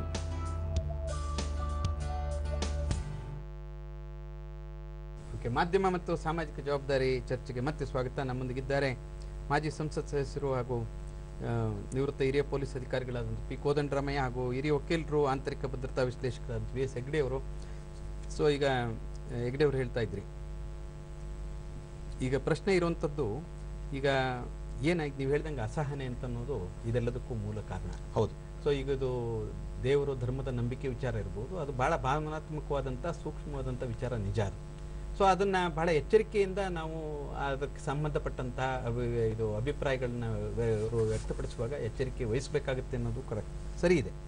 ಆದರೆ ಈ ಪ್ರಶ್ನೆ ಇರೋದಂತಂದ್ರೆ, ಇದು ಈ ಪ್ರಶ್ನಾತೀತ ಈ ನಂಬಿಕೆ ಅನ್ನೋದು, ಆ ನಂಬಿಕೆ ಧಾರ್ಮಿಕ ನಂಬಿಕೆ ಅನ್ನೋದು ಪ್ರಶ್ನಾತೀತ ಅಂತ ಒಂದು ನೆಲೆಗಟ್ಟಿನ ಮೇಲೆ ಈಗ ಈ ಮೂಲಭೂತವಾದಿ ಶಕ್ತಿಗಳು ಅದಕ್ಕೆ ಪ್ರತಿಭಟನೆ ಪ್ರತಿರೋಧ ವ್ಯಕ್ತಪಡಿಸಿದಾಗ ಅಥವಾ ಹಿಂಸಾಚಾರ ಅಥವಾ ಸಂಘರ್ಷಕ್ಕಿದ್ದಾಗ ಸೊ ಇದು ದೊಡ್ಡ ಸಮಸ್ಯೆಯಾಗಿ ಪರಿಣಮಿಸುತ್ತೆ. ನೋಡಿ, ಈ ಏನು ಧಾರ್ಮಿಕ ವಿಚಾರಗಳು ಅನ್ನುವಂತಹ ಸಂದರ್ಭ ಬಂದಾಗ ಅದು ಇಸ್ಲಾಂ ಇರ್ಬೋದು, ಕ್ರಿಶ್ಚಿಯಾನಿಟಿ ಇರ್ಬೋದು, ಹಿಂದೂ ಧರ್ಮ ಇರಬಹುದು, ಯಾವುದ್ರಲ್ಲೂ ಕೂಡ ಈಗ ಹಿಂದೂ ಧರ್ಮದಲ್ಲಿ ದೇವದೇವತೆಗಳನ್ನ ಅವಹೇಳನ ಮಾಡಿರ್ತಕ್ಕಂಥ ಅನೇಕ ಘಟನೆಗಳಿದೆ. ಅದನ್ನ ಪ್ರತಿಭಟಿಸ ಮಾಡ್ತಕ್ಕಂಥ ಒಂದು ಗುಂಪುಗಳು ಇದ್ದಾವೆ. ಅವರು ತಮ್ಮ ಒಂದು ಧೋರಣೆಯ ಹಿನ್ನೆಲೆಯಲ್ಲಿ ಪ್ರತಿಭಟನೆ ಮಾಡ್ತಕ್ಕಂತಹದ್ದು ಅವ್ರ ದೃಷ್ಟಿಯಲ್ಲಿ ಸರಿ ಅಂತ ಅನ್ಸಿದ್ರು ಕೂಡ ಒಟ್ಟಾರೆಯಾಗಿ ನಾವು ಇಸ್ಲಾಮನ್ನು ಗಮನಿಸಿ, ನೀವು ಇಸ್ಲಾಂನಲ್ಲಿ ಇಂಟಾಲರೆನ್ಸ್ ಇಷ್ಟರ ಮಟ್ಟಿಗೆ ಇದೆ ಅಂತ ಕೇಳಿದ್ರೆ ಯಾರು ಒಬ್ಬ ವ್ಯಕ್ತಿ ಧಾರ್ಮಿಕ ವಿಚಾರಗಳ ಬಗ್ಗೆ ಮಾತನಾಡ್ತಾರೆ ಅಂಥವ್ರನ್ನ ಮುಗಿಸಿ ಹಾಕ್ತಕ್ಕಂತಹ ಮಾತುಗಳಿದೆ ನೋಡಿ, ಅಥವಾ ಘಟನೆಗಳಿದೆ ನೋಡಿ, ಅಥವಾ ಹತ್ಯೆಗಳಿದೆ ನೋಡಿ, ಇದನ್ನ ಸಮರ್ಥನೆ ಮಾಡೋದಕ್ಕಾಗೋದಿಲ್ಲ. ಆದ್ರೆ ಅದನ್ನೇ ನೀವು ಕ್ರಿಶ್ಚಿಯಾನಿಟಿಗೆ ಸಂಬಂಧಪಟ್ಟ ಹಾಗಾಗಲಿ ಅಥವಾ ಹಿಂದೂ ಧರ್ಮಕ್ಕೆ ಸಂಬಂಧಪಟ್ಟ ಹಾಗೆ ನೀವು ಅನ್ವಯಿಸೋದಕ್ಕೆ ಸಾಧ್ಯನಾ ಈಗಿನ ಇದರಲ್ಲಿ ಅಂತ ಕೇಳಿದ್ರೆ ಇಲ್ಲ. ಇಲ್ಲೇನೋ ಒಂದಷ್ಟು ಕೂಗಾಟ ನಡೆಯುತ್ತೆ, ಎಲ್ಲೋ ಒಂದಷ್ಟು ಪ್ರತಿಭಟನೆಗಳು ನಡಬಹುದು, ಇನ್ನೆಲ್ಲೋ ಒಂದಷ್ಟು ಕಲ್ಲು ತೂರ ಬರಬಹುದು, ಆ ಮಟ್ಟದಲ್ಲಿ ಮಾತ್ರನೇ ಇದೆ. ಇದು ಈ ಅಸಹಿಷ್ಣುತೆ ಅನ್ನುವಂಥದ್ದು ಒಂದು ಎಲ್ಲೆಯನ್ನ ಮೀರಬಾರ್ದು. ಪ್ರಜಾಪ್ರಭುತ್ವದಲ್ಲಿ ರೈಟ್ ಟು ಸ್ಟ್ರೈಕ್ ಅನ್ನುವಂಥದ್ದನ್ನ ನಾವು ಒಪ್ಕೊಂಡಿದೀವಿ. ಇವತ್ತು ರೈಟ್ ಟು ಸ್ಟ್ರೈಕ್ ಅನ್ನೋದನ್ನ ಒಪ್ಕೊಂಡಾಗ ನೀವು ಇದನ್ನ ಈ ಹಂತದವರೆಗೆ ನಾವು ಒಪ್ಕೊಳ್ಳುವಂತಹದ್ದು ಅನಿವಾರ್ಯ ಅಂತ ಅನ್ಸುತ್ತೆ ನನಗೆ. ಅದು ಸ್ವಲ್ಪ ಪೊಲೀಸ್ ಎಸ್ಟಾಬ್ಲಿಷ್ಮೆಂಟ್ ಮೇಲೆ ಇರ್ಬೋದು, ಸರ್ಕಾರದ ಮೇಲೆ ಒತ್ತಡವನ್ನು ತರತಕ್ಕಂತಹ ವಿಚಾರ ಇದ್ರೂ ಕೂಡ, ಸ್ವಲ್ಪ ವೈಲೆಂಟ್ ಆಗಿ ಅವ್ರು ಹೋಗ್ತಾ ಇದ್ದಾರೆ ಅನ್ನುವಂತಹ ವಿಚಾರವನ್ನು ನಾವು ಒಪ್ಕೊಂಡ್ರೂ ಕೂಡ, ಅಭಿವ್ಯಕ್ತಿ ಸ್ವಾತಂತ್ರ್ಯ ಒಬ್ಬ ವ್ಯಕ್ತಿಯ ಪ್ರಾಣವನ್ನೇ ತೆಗಿತಕ್ಕಂತಹ, ಒಬ್ಬ ವ್ಯಕ್ತಿಯ ಆಸ್ತಿಪಾಸ್ತಿಗಳನ್ನೇ ನಾಶ ಮಾಡತಕ್ಕಂತಹ, ಗುರಿ ಇಟ್ಕೊಂಡು ಹೋಗುವಂತ ಆ ಧೋರಣೆ ಇದೆ ನೋಡಿ, ಇದನ್ನು ಒಪ್ಕೊಳ್ಳೋಕೆ ಸಾಧ್ಯ ಇಲ್ಲ. ಅಲ್ಲ, ಮತ್ತೊಂದು ಇನ್ನೊಂದೇನಿದೆ ಅಂತ ಕೇಳಿದ್ರೆ ಪತ್ರಕರ್ತರನ್ನ ಶಿರಚ್ಛೇದನ ಮಾಡ್ತಾ ಇರುವಂತದ್ದನ್ನು ಕೂಡ ನಾವು ನೋಡ್ತಾ ಇದ್ದೀವಿ. ಹೌದು, ನೋಡ್ತಾ ಇದೀವಿ. ಅನೇಕ ಸಂದರ್ಭದಲ್ಲಿ ನನಗನ್ಸುವಂಥದ್ದು, ನಾವು ಎರಡನ್ನೂ ವಿಮರ್ಶನೆ ಮಾಡಬೇಕಾಗತ್ತೆ.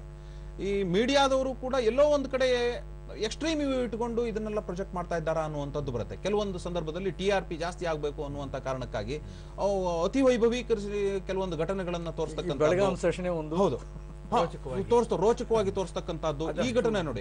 ಇದನ್ನು ಕೂಡ ಧಾರ್ಮಿಕ ಶ್ರದ್ಧೆಗಳಿಗೆ ಅಥವಾ ಧಾರ್ಮಿಕ ಭಾವನೆಗಳಿಗೆ ಅಥವಾ ಸಾಮಾಜಿಕ ಭಾವನೆಗಳಿಗೆ ಅಥವಾ ಕೆಲವೊಂದು ಆರ್ಥಿಕ ವಿಚಾರಗಳ ಹಿನ್ನೆಲೆಯಲ್ಲಿ ಇರ್ಬೋದು ಅಥವಾ ವೈಯಕ್ತಿಕ ವಿಚಾರಗಳಿಗೆ ಎಲ್ಲೋ ಒಂದು ಹಂತದಲ್ಲಿ ಮೀಡಿಯಾನು ಕೂಡ ಅವರ ರೈಟ್ ಟು ಪ್ರೈವೇಸಿ ಅನ್ನುವಂಥದ್ದನ್ನ ಬ್ರೀಚ್ ಮಾಡ್ತಾ ಇದೆಯಾ ಅನ್ನುವಂಥದ್ದನ್ನು ಕೂಡ ಚರ್ಚೆ ಆಗಬೇಕಾಗಿದೆ. ಇವತ್ತು ರೈಟ್ ಟು ಪ್ರೈವೇಸಿ ಅನ್ನುವಂಥದ್ದು ಮೌಲ್ಯಯುತವಾದಂತಹ ಒಂದು ಆಲೋಚನೆ, ಅದು ಮೌಲ್ಯಯುತವಾದಂತಹ ಒಂದು ಅವನ ವೈಯಕ್ತಿಕವಾದಂತಹ ವಿಚಾರ. ಅದು ನೀವು ಅದನ್ನ ಎಲ್ಲಿವರೆಗೆ ಬ್ರೀಚ್ ಮಾಡ್ಬೋದು?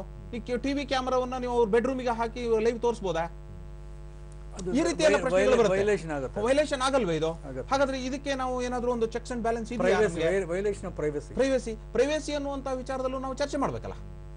ಇದನ್ನು ಕೇವಲ ನಾವು TRP ಬರುತ್ತೆ ಅನ್ನುವಂತ ಕಾರಣಕ್ಕಾಗಿ, ಸಮಾಜದಲ್ಲಿ ಜಾಸ್ತಿ ಜನ ಅದನ್ನು ನೋಡಿಬಿಡ್ತಾರೆ ಅನ್ನುವಂತ ಕಾರಣಕ್ಕಾಗಿ ವೈಭವೀಕರಿಸುವಂತದ್ದಿದೆ ನೋಡಿ, ಅತಿ ವೈಭವೀಕರಿಸುವಂತದ್ದಿದೆ ನೋಡಿ, ಅತಿರಂಜನೀಯವಾಗಿ ತೋರಿಸ್ತಕ್ಕಂಥದ್ದಿದೆ ನೋಡಿ.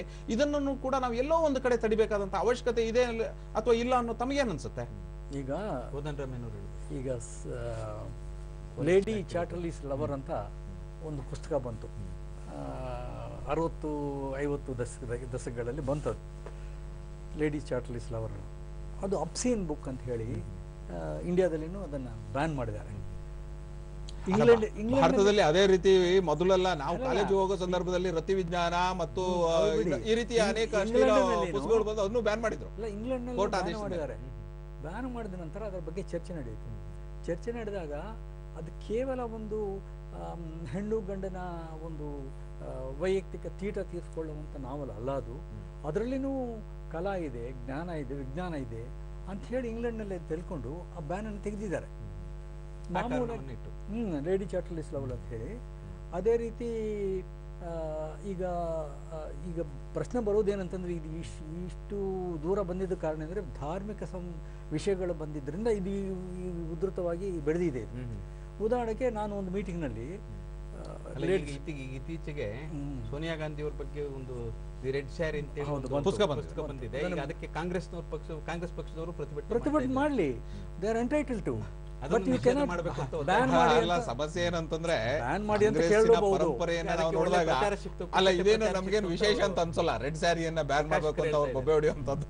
ಈಗ ಒಂದು ಮೀಟಿಂಗ್ ನಲ್ಲಿ ಮಹಿಳೆಯರ ಒಂದು ಮೀಟಿಂಗ್, ಅದು ಚಿತ್ರದುರ್ಗದಲ್ಲಿ ನಡೀತು. ನಾನು ಒಂದು ಸ್ಪೀಕರ್ ಆಗಿ ಹೋದೆ. ಮಹಿಳೆಯರ ಹಕ್ಕುಗಳ ಬಗ್ಗೆ ಮಾತಾಡ್ತಾ ರಾಮಾಯಣದ ಬಗ್ಗೆ ನಾನು ಪ್ರಸ್ತಾಪ ಮಾಡಿದ್ದೀನಿ. ಮಾಡುವುದಾದರೆ ರಾಮ ಬಹಳ ದೊಡ್ಡ ದೇವರು ಅಂತ ಹೇಳಿ ನಮ್ಮ ಹಿಂದೂ ಧಾರ್ಮಿಕ ಸಂಸ್ಥೆಗಳು ಎಲ್ಲರೂ ಒಪ್ಕೋತಾರೆ, ಪೂಜೆ ಮಾಡ್ತಾರೆ, ಎಲ್ಲ ನಡೀತಾ ಇದೆ. ಆದರೆ ರಾಮ ಮಾಡಿದ ಕೆಲವು ವಿಷಯಗಳಲ್ಲಿ ನಾನು ವಿಮರ್ಶಾತ್ಮಕವಾಗಿ ನಾನು ವಿಶ್ಲೇಷಣೆ ಮಾಡ್ತೀನಿ. ಅದನ್ನು ಯಾಕೆ ಮಾಡಬಾರ್ದು? ಅದಕ್ಕೆ ನಾನು ತಲೆ ತೆಗೆಯೋಕ್ಕಾಗಲ್ಲ. ಅಲ್ಲ, ಹಲವಾರು ಇವೆ. ಅವ್ರನ್ನ ಅಗ್ನಿ ಪರೀಕ್ಷೆಗೆ ಗುರಿಪಡಿಸಿದ್ದು ನಾನು ವಿಮರ್ಶೆ ಮಾಡಿದ್ದೀನಿ. ಅದೇ ರೀತಿ ಗರ್ಭಿಣಿಯನ್ನ ಕಾಡು ಮೃಗಗಳಿರ್ತಕ್ಕಂಥ ಕಳಿಸೋದನ್ನು ನಮ್ಮ ಯಕ್ಷಗಾನ ಪರಂಪರೆಯಲ್ಲಿ ಒಂದು ಹೇಳ್ಬಿಡ್ತೀನಿ. ಮೂರನೇದು ಕುವೆಂಪುದು ಶೂದ್ರ ತಪಸ್ವಿ ಅಂತ ನೀವು ಓದಿರ್ಬೇಕು. ಅದರಲ್ಲಿನೂ ಆ ಶೂದ್ರನ್ನ ಮುಗಿಸೋಕ್ಕೆ ವಶಿಷ್ಠ ಇವರೆಲ್ಲ ಸೇರಿಕೊಂಡು ರಾಮನಿಂದನೇ ಹತ್ಯೆ ಮಾಡಿಸ್ತಾರೆ ಶೂದ್ರಕನನ್ನು. ಈ ವಿಷಯಗಳ ಬಗ್ಗೆ ನಾನು ಪ್ರಸ್ತಾಪ ಮಾಡಿದ್ರೆ ಅದು ನಾನು ಹಿಂದೂ ಧರ್ಮಕ್ಕೆ ವಿರುದ್ಧ ಮಾಡಿದ್ದೀನಿ ಅಂತ ಹೇಳಕ್ಕಾಗತ್ತಾ? ನಿಮ್ಗೆ ಆಶ್ಚರ್ಯ ಅಂತ ಅನ್ಸ್ಬೋದು. ಹಿಂದೂ ಧರ್ಮದಲ್ಲಿ ಆ ತರದ ಟೀಕೆ ಟಿಪ್ಪಣಿಗಳು ವಿಮರ್ಶೆಗಳು ಬೇಕಾದಷ್ಟವೆ. ಅಲ್ಲ, ಅದನ್ನ ನಾವು ಕೂಡ ಟೀಕೆ ಟಿಪ್ಪಣಿಗಳನ್ನು ಮಾಡ್ತೀವಿ. ನಿಮ್ಗೆ ಉದಾಹರಣೆ ಕಲಾತ್ಮಕವಾಗಿ ಸಂತರು ನಾನು ಮುಂದೆ ಅಲ್ಲ, ನಾವು ಕಲಾತ್ಮಕವಾಗಿ ಎಷ್ಟು ಚೆನ್ನಾಗಿ ಅದನ್ನ ಹೇಳ್ತಾ ಹೋಗ್ತೀವಿ ಅಂತಂದ್ರೆ, ಯಕ್ಷಗಾನ ತಾಳಮದ್ದನಲ್ಲಿ ಒಂದು ಪ್ರಕಾರ ಇದೆ, ತಾಳಮದ್ದಲೆಯ ಪ್ರಕಾರ. ಅದರಲ್ಲಿ ನೀವು ಕುಣಿತಗಳು ಇರೋದಿಲ್ಲ, ಅಲ್ಲಿ ಚರ್ಚೆಗಳು ಇರ್ತಾ ಹೋಗುತ್ತೆ. ರಾಮನನ್ನ ಪ್ರತಿನಿಧಿಸಿ ಒಬ್ರು ಮಾತನಾಡ್ತಾ ಇರ್ತಾರೆ, ರಾವಣನನ್ನ ಪ್ರತಿನಿಧಿಸಿ ಮಾತನಾಡ್ತಾ ಇರ್ತಾರೆ. ಆಗ ಎಷ್ಟೊಂದು ಪ್ರಶ್ನೆಗಳನ್ನ ಎತ್ತಲಾಗ್ತಾ ಇರ್ತದೆ ಅಂತ ವೈಯಕ್ತಿಕವಾಗಿ ಇವರು ಕೂಡ ರಾಮನನ್ನ ಅಟ್ಯಾಕ್ ಮಾಡ್ತಕ್ಕಂತ ಸಂದರ್ಭಗಳಿದೆ. ಅದನ್ನ ಜನಸಾಮಾನ್ಯರು ಎಂಜಾಯ್ ಮಾಡ್ತಾರೆ, ಅದನ್ನ ವಿಮರ್ಶೆಗೆ ಗುರಿಪಡಿಸ್ತಾರೆ, ಎಂಜಾಯ್ ಮಾಡ್ತಾರೆ. ಪದ್ಧತಿ ನಮ್ಮಲ್ಲಿ ಇರುವಂತಹ ಸಂದರ್ಭದಲ್ಲಿ ನಮ್ಮ ಕಾಲಾವಕಾಶ ಮುಗಿತಾ ಇದೆ. ಹೆಚ್ಚಿನ ವಿವರಗಳಿಗೆ ಹೋಗೋದಕ್ಕೆ ಅವಕಾಶ ಕಡಿಮೆ ಇದೆ. ಈಗ ಪ್ರಶ್ನೆ ಇರುವಂತದ್ದು, ಈಗ ಇತ್ತೀಚೆಗೆ ಬಂದಿರುವಂತದ್ದು, ಈಗ ಮಾಧ್ಯಮ ಪತ್ರಿಕೆಗಳಿರ್ಬೋದು, ಅದು ಟಿವಿ ಚಾನೆಲ್ಗಳಿರ್ಬೋದು, ಸೊ ಇನ್ನ ಸಾಮಾಜಿಕ ಮಾಧ್ಯಮ, ಇದು ಸೋಷಿಯಲ್ ಮೀಡಿಯಾದ್ದು ಅದು ಹೊಸ ಆಯಾಮನೆ ಇದೆ. ಸೊ ಈಗ ಹೊಸ ಅಧ್ಯಾಯ. ಸೊ ಈಗ ಈ ಪ್ರಶ್ನೆ ಇರುವಂತದ್ದು, ಈಗ ಇದರಲ್ಲಿ ಒಂದು ಈ ಪಕ್ಷಾತೀತವಾದಂತ ಅಥವಾ ನಿಷ್ಪಕ್ಷಪಾತವಾದಂತಹ ವಸ್ತುನಿಷ್ಠವಾದಂತಹ ಒಂದು ದೃಷ್ಟಿಕೋನ ಕಡಿಮೆ ಆಗ್ತಾ ಇದೆ. ಸೊ ಇದು ಮೌಲ್ಯಾಧಾರಿತವಾದಂತಹ ಜವಾಬ್ದಾರಿಯುತವಾದಂತಹ ಒಂದು ಪತ್ರಿಕೋದ್ಯಮದ ದಿನಗಳು ಮುಗಿದು ಹೋಗಿದೆ. ಸೊ ಆದ್ರಿಂದ ಇವತ್ತು ಈ ಮಾಧ್ಯಮದ ಒಂದು ಸಾಮಾಜಿಕ ಜವಾಬ್ದಾರಿಯನ್ನು ಕೂಡ ಒಂದು ಆತ್ಮಾವಲೋಕನಕ್ಕೆ ಒಳಪಡಿಸಬೇಕಾದಂಥ ಅವಶ್ಯಕತೆ ಬಂದಿದೆ ಅಂತ ಹೇಳುವಂಥ ಒಂದು ಕೆಲವು ಅಭಿಪ್ರಾಯಗಳು ವ್ಯಕ್ತವಾಗ್ತಾ ಇದೆ. ಅದು ನೀವು ಕಾಂಪ್ರಹೆನ್ಸಿವ್ ಆಗಿ ಇಡೀ ಮಾಧ್ಯಮವನ್ನು ಸೇರಿಸಿ ಮಾತಾಡ್ತಿದ್ರಿ. ಅವ್ರನ್ನೂ ತಮ್ಮದೇ ಆದಂಥ ಒಂದು ನಿಬಂಧನೆಗಳನ್ನ ಸ್ವಯಂ ನಿಯಂತ್ರಣದ್ದು, ಅದು ನಾನು ಜಾಸ್ತಿ ಅದಕ್ಕೆ ಗಮನ ಕೊಡಲ್ಲ. ಏನು ಸ್ವಯಂ ನಿಯಂತ್ರಣ ಅಂತದ್ದು? ಈಗ ಒಬ್ಬ ವ್ಯಕ್ತಿ ರಿಪೋರ್ಟರ್ ಅಂತ ತಿಳ್ಕೊಳ್ಳಿ, ಯಾರು ಅವರು ಒಂದು ಅಭಿಪ್ರಾಯವನ್ನು ತಮ್ಮ ಆರ್ಟಿಕಲ್ ಮುಖೇನ ಕೊಡ್ತಾರೆ. ಅದು ಪಬ್ಲಿಷ್ ಮಾಡೋದಾ ಮಾಡಬಾರ್ದು ಅಂತಂದರೆ ಅದನ್ನು ವಿಶ್ಲೇಷಿಸಿ ನೋಡಬೇಕಾಗೋದು ಎಡಿಟರ್ ರೆಸ್ಪಾನ್ಸಿಬಿಲಿಟಿ. ಆಗ ಎಡಿಟರೇ ಇನ್ನೊಬ್ಬರ ಕೈಯಲ್ಲಿ ಕೈಗೊಂಬೆ ಆದರೆ ಏನು ಮಾಡೋಕ್ಕಾಗತ್ತೆ? ವೈರುಧ್ಯಗಳಿವೆ, ಮೀಡಿಯಾದಲ್ಲಿನೂ ವೈರುಧ್ಯಗಳಿವೆ. ಅದನ್ನು ಗುಹಾ ಅವರು ಚೆನ್ನಾಗಿ ಹೇಳಿದಾರೆ. ಅದನ್ನು ಆ ಕಾರಣದಿಂದ ವ್ಯಕ್ತಿನಿಷ್ಠೆ, ಪಕ್ಷನಿಷ್ಠೆ ಅದೆಲ್ಲ ಇದೆ ಅವರಿಗೆ. ಹೌದೌದು, ಐಡಿಯಾಲಜಿಕಲ್ ತತ್ವನಿಷ್ಠೆ ಅಥವಾ ಅವರಿಗೆ ಬೇಕಾದಂತ ತತ್ವನಿಷ್ಠೆ. ಉದಾಹರಣೆಗೆ ಗುಹಾ ಅವರಿಗೆ ತತ್ವನಿಷ್ಠೆ ಇದೆ, RSS ಅಂದ್ರೆ ಆಗಲ್ಲ. ಹಾಗಂತ ಹೇಳಿ ನಾವು ಗುಹಾ ಹೇಳಿದ್ದು ಸರಿ ಇಲ್ಲ ಅಂತ ಹೇಳಕ್ಕಾಗತ್ತಾ? ಆತರನು ಹೇಳಕ್ಕಾಗಲ್ಲ. ಈ ನೋಡಿ, ಒಂದು ಅಭಿಪ್ರಾಯಗಳನ್ನ ವ್ಯಕ್ತಪಡಿಸತಕ್ಕಂತ ಸಂದರ್ಭದಲ್ಲಿ ಅದನ್ನ ಸ್ವೀಕಾರ ಮಾಡತಕ್ಕಂತಹ ಉದಾರ ಮನೋಭಾವಗಳು ಕೂಡ ನಮಗೆ ಈಗಿರೋ ನಿಯಂತ್ರಣ ಸಾಕಾಗಿದೆ, ಜಾಸ್ತಿ ನಿಯಂತ್ರಣ ಮಾಡಕ್ ಹೋಗಬಾರ್ದು. ಒಂದು ಮತ್ತೊಂದು, ಈ ಸೋಷಿಯಲ್ ಮೀಡಿಯಾವನ್ನ ನಿಯಂತ್ರಿಸ್ತೀವಿ ಅನ್ನುವಂಥದ್ದು ಹಾಸ್ಯಾಸ್ಪದ ಅಂತ ಅನ್ಸುತ್ತೆ. ಅದನ್ನ ನಾವು ಸೋಷಿಯಲ್ ಮೀಡಿಯಾವನ್ನ ನಿಯಂತ್ರಣ ಮಾಡೋದಕ್ಕೆ ಈಗಿನ ಸಂದರ್ಭದಲ್ಲಿ ಇನ್ನು ಟೆಕ್ನಾಲಜಿ ಯಾವ ರೀತಿ ಡೆವಲಪ್ ಆಗುತ್ತೆ, ಯಾವ ರೀತಿ ನಿಯಂತ್ರಣ ಮಾಡಬಹುದು ಅನ್ನುವಂಥದ್ದು ಬೇರೆ ವಿಚಾರ. ಇದು ಬಸ್ ಅಲ್ಲಿ ನಾವು ಹೋಗ್ತಾ ಇರಬೇಕಿದ್ರೆ ಅನೇಕ ಕಾಮೆಂಟ್ಸ್ ಗಳು ಅನೇಕ ಜನ ಮಾಡ್ತಾ ಇರೋದಪ್ಪ. ಸಿದ್ದರಾಮಯ್ಯನವ್ರ ಸರ್ಕಾರ ಬಂದಾವಾಗ, ಯಡಿಯೂರಪ್ಪನವ್ರ ಸರ್ಕಾರ ಇದ್ದಾವಾಗ, ಇನ್ಯಾರ್ದೋ ಸರ್ಕಾರ ಇದ್ದಾವಾಗ ಜನಸಾಮಾನ್ಯರು ಮಾತಾಡ್ತಾ ಇರ್ತಾರೆ, ಏನೇನೋ ಕೆಟ್ಟದಾಗಿನೂ ಮಾತಾಡ್ತಾ ಇರ್ತಾರೆ. ನೀವು ಅದಕ್ಕೆಲ್ಲ ಡೆಫಮೇಷನ್ ಕೇಸ್ ಹಾಕ್ತೀನಿ, ನಾನು ಅದನ್ನೆಲ್ಲ ನಾನು ನಿಯಂತ್ರಣ ಮಾಡ್ತೀನಿ ಅಂತಂದ್ರೆ ಒಂದು ಸರ್ಕಾರ ಅದನ್ನ ಮಾಡೋದಕ್ಕೆ ಸಾಧ್ಯ ಇಲ್ಲ. ಹಳ್ಳಿಕಟ್ಟೆ ಮೇಲೆ ಕೂತ್ಕೊಂಡು ಮಾಡ್ತಾರೆ. ಇದು ಒಂದು ಅರಳಿಕಟ್ಟೆ ರೀತಿಯ ಒಂದು ಪ್ಲಾಟ್ಫಾರ್ಮ್ ಸೋಷಿಯಲ್ ಮೀಡಿಯಾ ಅನ್ನುವಂಥದ್ದು. ಆ ಪ್ಲಾಟ್ಫಾರ್ಮ್ ಅನ್ನು ನಾವು ನಿಯಂತ್ರಣ ಮಾಡ್ತೀವಿ, ಅಲ್ಲಿ ಕಾಮೆಂಟ್ಸ್ ಗಳು ಹಾಕಿರೋದಕ್ಕೆ ನಾವು ಭಾರಿ ಕಾನೂನು ಕ್ರಮಗಳನ್ನು ಕೈಗೊಳ್ತೀವಿ ಅನ್ನುವಂಥದ್ದು ಕೂಡ ಅದನ್ನು ಕೂಡ ಒಂದು ಎಡಿಟಿಂಗ್ ಮಾಡುವಂತ ಒಂದು ರೆಸ್ಪಾನ್ಸಿಬಿಲಿಟಿ ಇರುವಂತದ್ದು ಒಂದು ವ್ಯವಸ್ಥೆ ಆಗಬೇಕು. ನೋಡಿ, ಅದನ್ನ ಅವರೇ ನಿಯಂತ್ರಣ ಹಾಕೋಬೇಕು. ಈಗ ಉದಾಹರಣೆಗೆ ವಾಟ್ಸ್ಆಪ್ ಅನ್ನುವಂಥದ್ದಿದೆ, ಅಥವಾ ಫೇಸ್ಬುಕ್ ಅನ್ನುವಂಥದ್ದಿದೆ, ಟ್ವಿಟರ್ ಅನ್ನುವಂಥದ್ದಿದೆ. ಅದರಲ್ಲೆಲ್ಲರೂ ಕೂಡ ಒಂದೊಂದು ಅಡ್ಮಿನ್ಗಳು ಇರ್ತಾರೆ. ಅವರು ಆಗಾಗ್ಗೆ ಕಾಲಾನುಕಾಲಕ್ಕೆ ಎಚ್ಚರಿಸ್ತಾ ಇರ್ತಕ್ಕಂಥ ಕೆಲಸವನ್ನು ಮಾಡಿದ್ರೆ ಸಾಕಾಗುತ್ತೆ. ಸಂದೇಶಗಳನ್ನಾದ್ರೂ ಹಾಕುವಂತ ಕೆಲಸಗಳನ್ನ ಮಾಡಿದ್ರೆ ಸೆಲ್ಫ್ ರಿಸ್ಟ್ರೈನ್ ಅನ್ನುವಂಥದ್ದು ಇರುತ್ತಲ್ಲ, ಆ ಒಂದು ದಿಕ್ಕಿನಲ್ಲಿ ನಾವು ಕೆಲಸ ಮಾಡುವಂತದ್ದಾಗತ್ತೆ ಅಷ್ಟೇ. ಇಂಗ್ಲಿಷ್ ನಲ್ಲಿ ಹೇಳ್ಬೇಕಾದ್ರೆ absolute perfection is an impossibility. ಸಾಧ್ಯನೇ ಇಲ್ಲ. ಮತ್ತೆ ಅಸಮಾನತೆ ಅನ್ನುವಂಥದ್ದು ಪ್ರಕೃತಿಯ ನಿಯಮ. ಅದರಲ್ಲಿ ನಾವು ಸಮಾನತೆ ತರ್ತೀವಿ. 6 ಅಡಿ ಇರೋನಿಗೂ ಒಂದೇ ಚಡ್ಡಿ, 3 ಅಡಿ ಇರೋನಿಗೂ ಒಂದೇ ಚಡ್ಡಿ ಮಾಡೋಕ್ ಆಗಲ್ಲ. ಸಮಾನತೆ ಅನ್ನೋದು ಕಂಪ್ಯಾರಿಟಿವ್ ಆಗಿ ತಗೋಬೇಕು. ಉದಾಹರಣೆಗೆ ಕಾಣುತ್ತೆ, 6 ಅಡಿ ಇರೋ ಚಡ್ಡಿ ಅಂತ 3 ಅಡಿ ಹಾಕಿದ್ರೆ ಅದು ದೊಗಲೆ ಆಗುತ್ತೆ, 3 ಅಡಿ 6 ಅಡಿ ಫಿಟ್ ಆಗಲ್ಲ. ಅದರಿಂದ ಈ ರೀತಿಯ ಸಂದರ್ಭದಲ್ಲಿ ನಾವು ಒಂದು ಆಲೋಚನೆ ಮಾಡಬಹುದು. ನಾವು ಯಾರು ಭಾಗವಹಿಸ್ತಾ ಇದೀವಿ, ಎಸ್ಪೆಷಲಿ ಸೋಷಿಯಲ್ ಮೀಡಿಯಾದಲ್ಲಿ, ನಮ್ಗೊಂದು ಸ್ವಲ್ಪ ರೆಸ್ಪಾನ್ಸಿಬಿಲಿಟಿ ಇಟ್ಕೊಂಡು ನಾವು ನಮ್ಮ ಕಾಮೆಂಟ್ಸ್ ಗಳನ್ನ ಹಾಕ್ಬೇಕು ಅನ್ನುವಂಥದ್ದನ್ನ ಹೆಚ್ಚೆಚ್ಚು ಚರ್ಚೆ ಮಾಡ್ತಾ ಹೋದಾಗ ಅದು ನಿಯಂತ್ರಣಕ್ಕೆ ಬರುತ್ತೆ ಅಂತ ಅಂದ್ರೆ ತದ್ವಿರುದ್ಧವಾಗಿ ಇಂಥ ಅಶ್ಲೀಲ ಶಬ್ದಗಳನ್ನು ಉಪಯೋಗಿಸಿ ಬೇರೆ ಪ್ರತಿಕ್ರಿಯೆಗಳು ಏನು ಬರ್ತವೆ ಅದನ್ನ ಇಗ್ನೋರ್ ಮಾಡೋದೇ ಸೂಕ್ತ. ಅದರ ಬಗ್ಗೆ ತಲೆ ಕೆಡಿಸ್ಕೊಳ್ಳೋದು ಉದಾಸೀನವೇ ಮದ್ದು ಅನ್ನುವಂತ ಗಾದೆ ಇದೆ ನಮಗೆ. ಉದಾಸೀನ ಮಾಡುವಂತದ್ದು ಕೊನೆ ಪಕ್ಷ ಈಗ ಸಿಗರೇಟ್ ಪ್ಯಾಕ್ ಮೇಲೆ smoking is injurious to health Yes, ಅದನ್ನು ಮಾಡ್ಲಿ. ವಾರ್ನಿಂಗ್ ಮೆಸೇಜ್ ಸಜೆಸ್ಟಿವ್ ಮೆಸೇಜ್ ಆ ತರದ ಒಂದು ಮೆಸೇಜ್ಗಳನ್ನ ಹೌದು ಈ ತಾಣಗಳೇ ಪಬ್ಲಿಷ್ ಮಾಡಬೇಕು. ಹೌದು ಅಥವಾ ಕಾನೂನಿಗೆ ವಿರುದ್ಧವಾಗಿ ಹಾಕಬಾರ್ದು, ಕಾನೂನು ವಿರುದ್ಧವಾಗಿ ಮಾಡಬಾರ್ದು, ಸಂವಿಧಾನ ವಿರುದ್ಧವಾಗಿ ನೀವು ನಡ್ಕೊಳ್ಬಾರ್ದು. ನಿಮ್ಮ ಪ್ರತಿಕ್ರಿಯೆ ಬಗ್ಗೆ ನಿಮ್ಗೆ ಎಚ್ಚರ ವಹಿಸಿ. ಕಾನೂನು ವಿರುದ್ಧವಾಗಿ ಅಂದ್ರೆ ನಾನು ಒಪ್ಪಲ್ಲ. ಕಾನೂನು ವಿಮರ್ಶಾತ್ಮಕವಾಗಿ ವಿರುದ್ಧವಾಗಿ ಹೇಳ್ಬೋದು, ಕಾನೂನು ಪರ್ಫೆಕ್ಟ್ ಇಲ್ಲ ಎಂದು ಅದರ ಬಗ್ಗೆ ವಿಮರ್ಶೆ ಮಾಡೋದು ಆದ್ರೆ ತಪ್ಪೇನಿಲ್ಲ. ಒಂದೇನಾಗತ್ತೆ ಅಂತ ಕೇಳಿದ್ರೆ, ನಾವು ಸಂವಿಧಾನವನ್ನ ಒಪ್ಕೊಂಡ ಮೇಲೆ, ಕಾನೂನು ಕಟ್ಟಳೆಗಳನ್ನ ಒಪ್ಕೊಂಡ ಮೇಲೆ ಎಲ್ಲೋ ಒಂದು ಕಡೆ ಎಚ್ಚರಿಸತಕ್ಕಂತ ಕೆಲಸವನ್ನು ಮಾಡಬಹುದೇ ಬಿಟ್ರೆ ಕಾನೂನು ರೀತಿ ಕ್ರಮ ಕೈಗೊಳ್ಳುವಂತದ್ದು ಬೇರೆ. ನಾನು ಎಚ್ಚರಿಕೆ ಕೊಡುವಂತದ್ದು, ಈಗ ಇಂಜುರಿಯಸ್ ಟು ಹೆಲ್ತ್ ಅನ್ನುವಂಥದ್ದು ಕಾನೂನು ಹೇಳುತ್ತೆ. ಆ ರೀತಿ ಎಚ್ಚರಿಸತಕ್ಕಂತ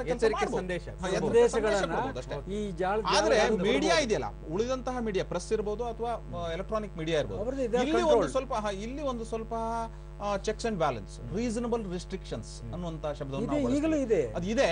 ಅದನ್ನ ನಾವು ಸ್ವಲ್ಪ ಚಾಲ್ತಿಗೆ ತರ್ತಕ್ಕಂತಹ ಅವಶ್ಯಕತೆ ಇದೆ ಅಂತ ಅನ್ಸುತ್ತೆ. ಹಿಂದೆ ರಾಮಕೃಷ್ಣ ಹೆಗಡೆ ಅವರು ನಮ್ಮ ಮುಂಚೂಣಿ ರಾಜ್ಯ ರಾಜಕಾರಣದ ಮುಂಚೂಣಿಯಲ್ಲಿದ್ದಾಗ ಒಂದು ಮೌಲ್ಯಾಧಾರಿತ ರಾಜಕಾರಣದ ಒಂದು ಉಪಯೋಗಿಸಿದ್ರು, ಪ್ರಯೋಗ ಮಾಡಿದ್ರು.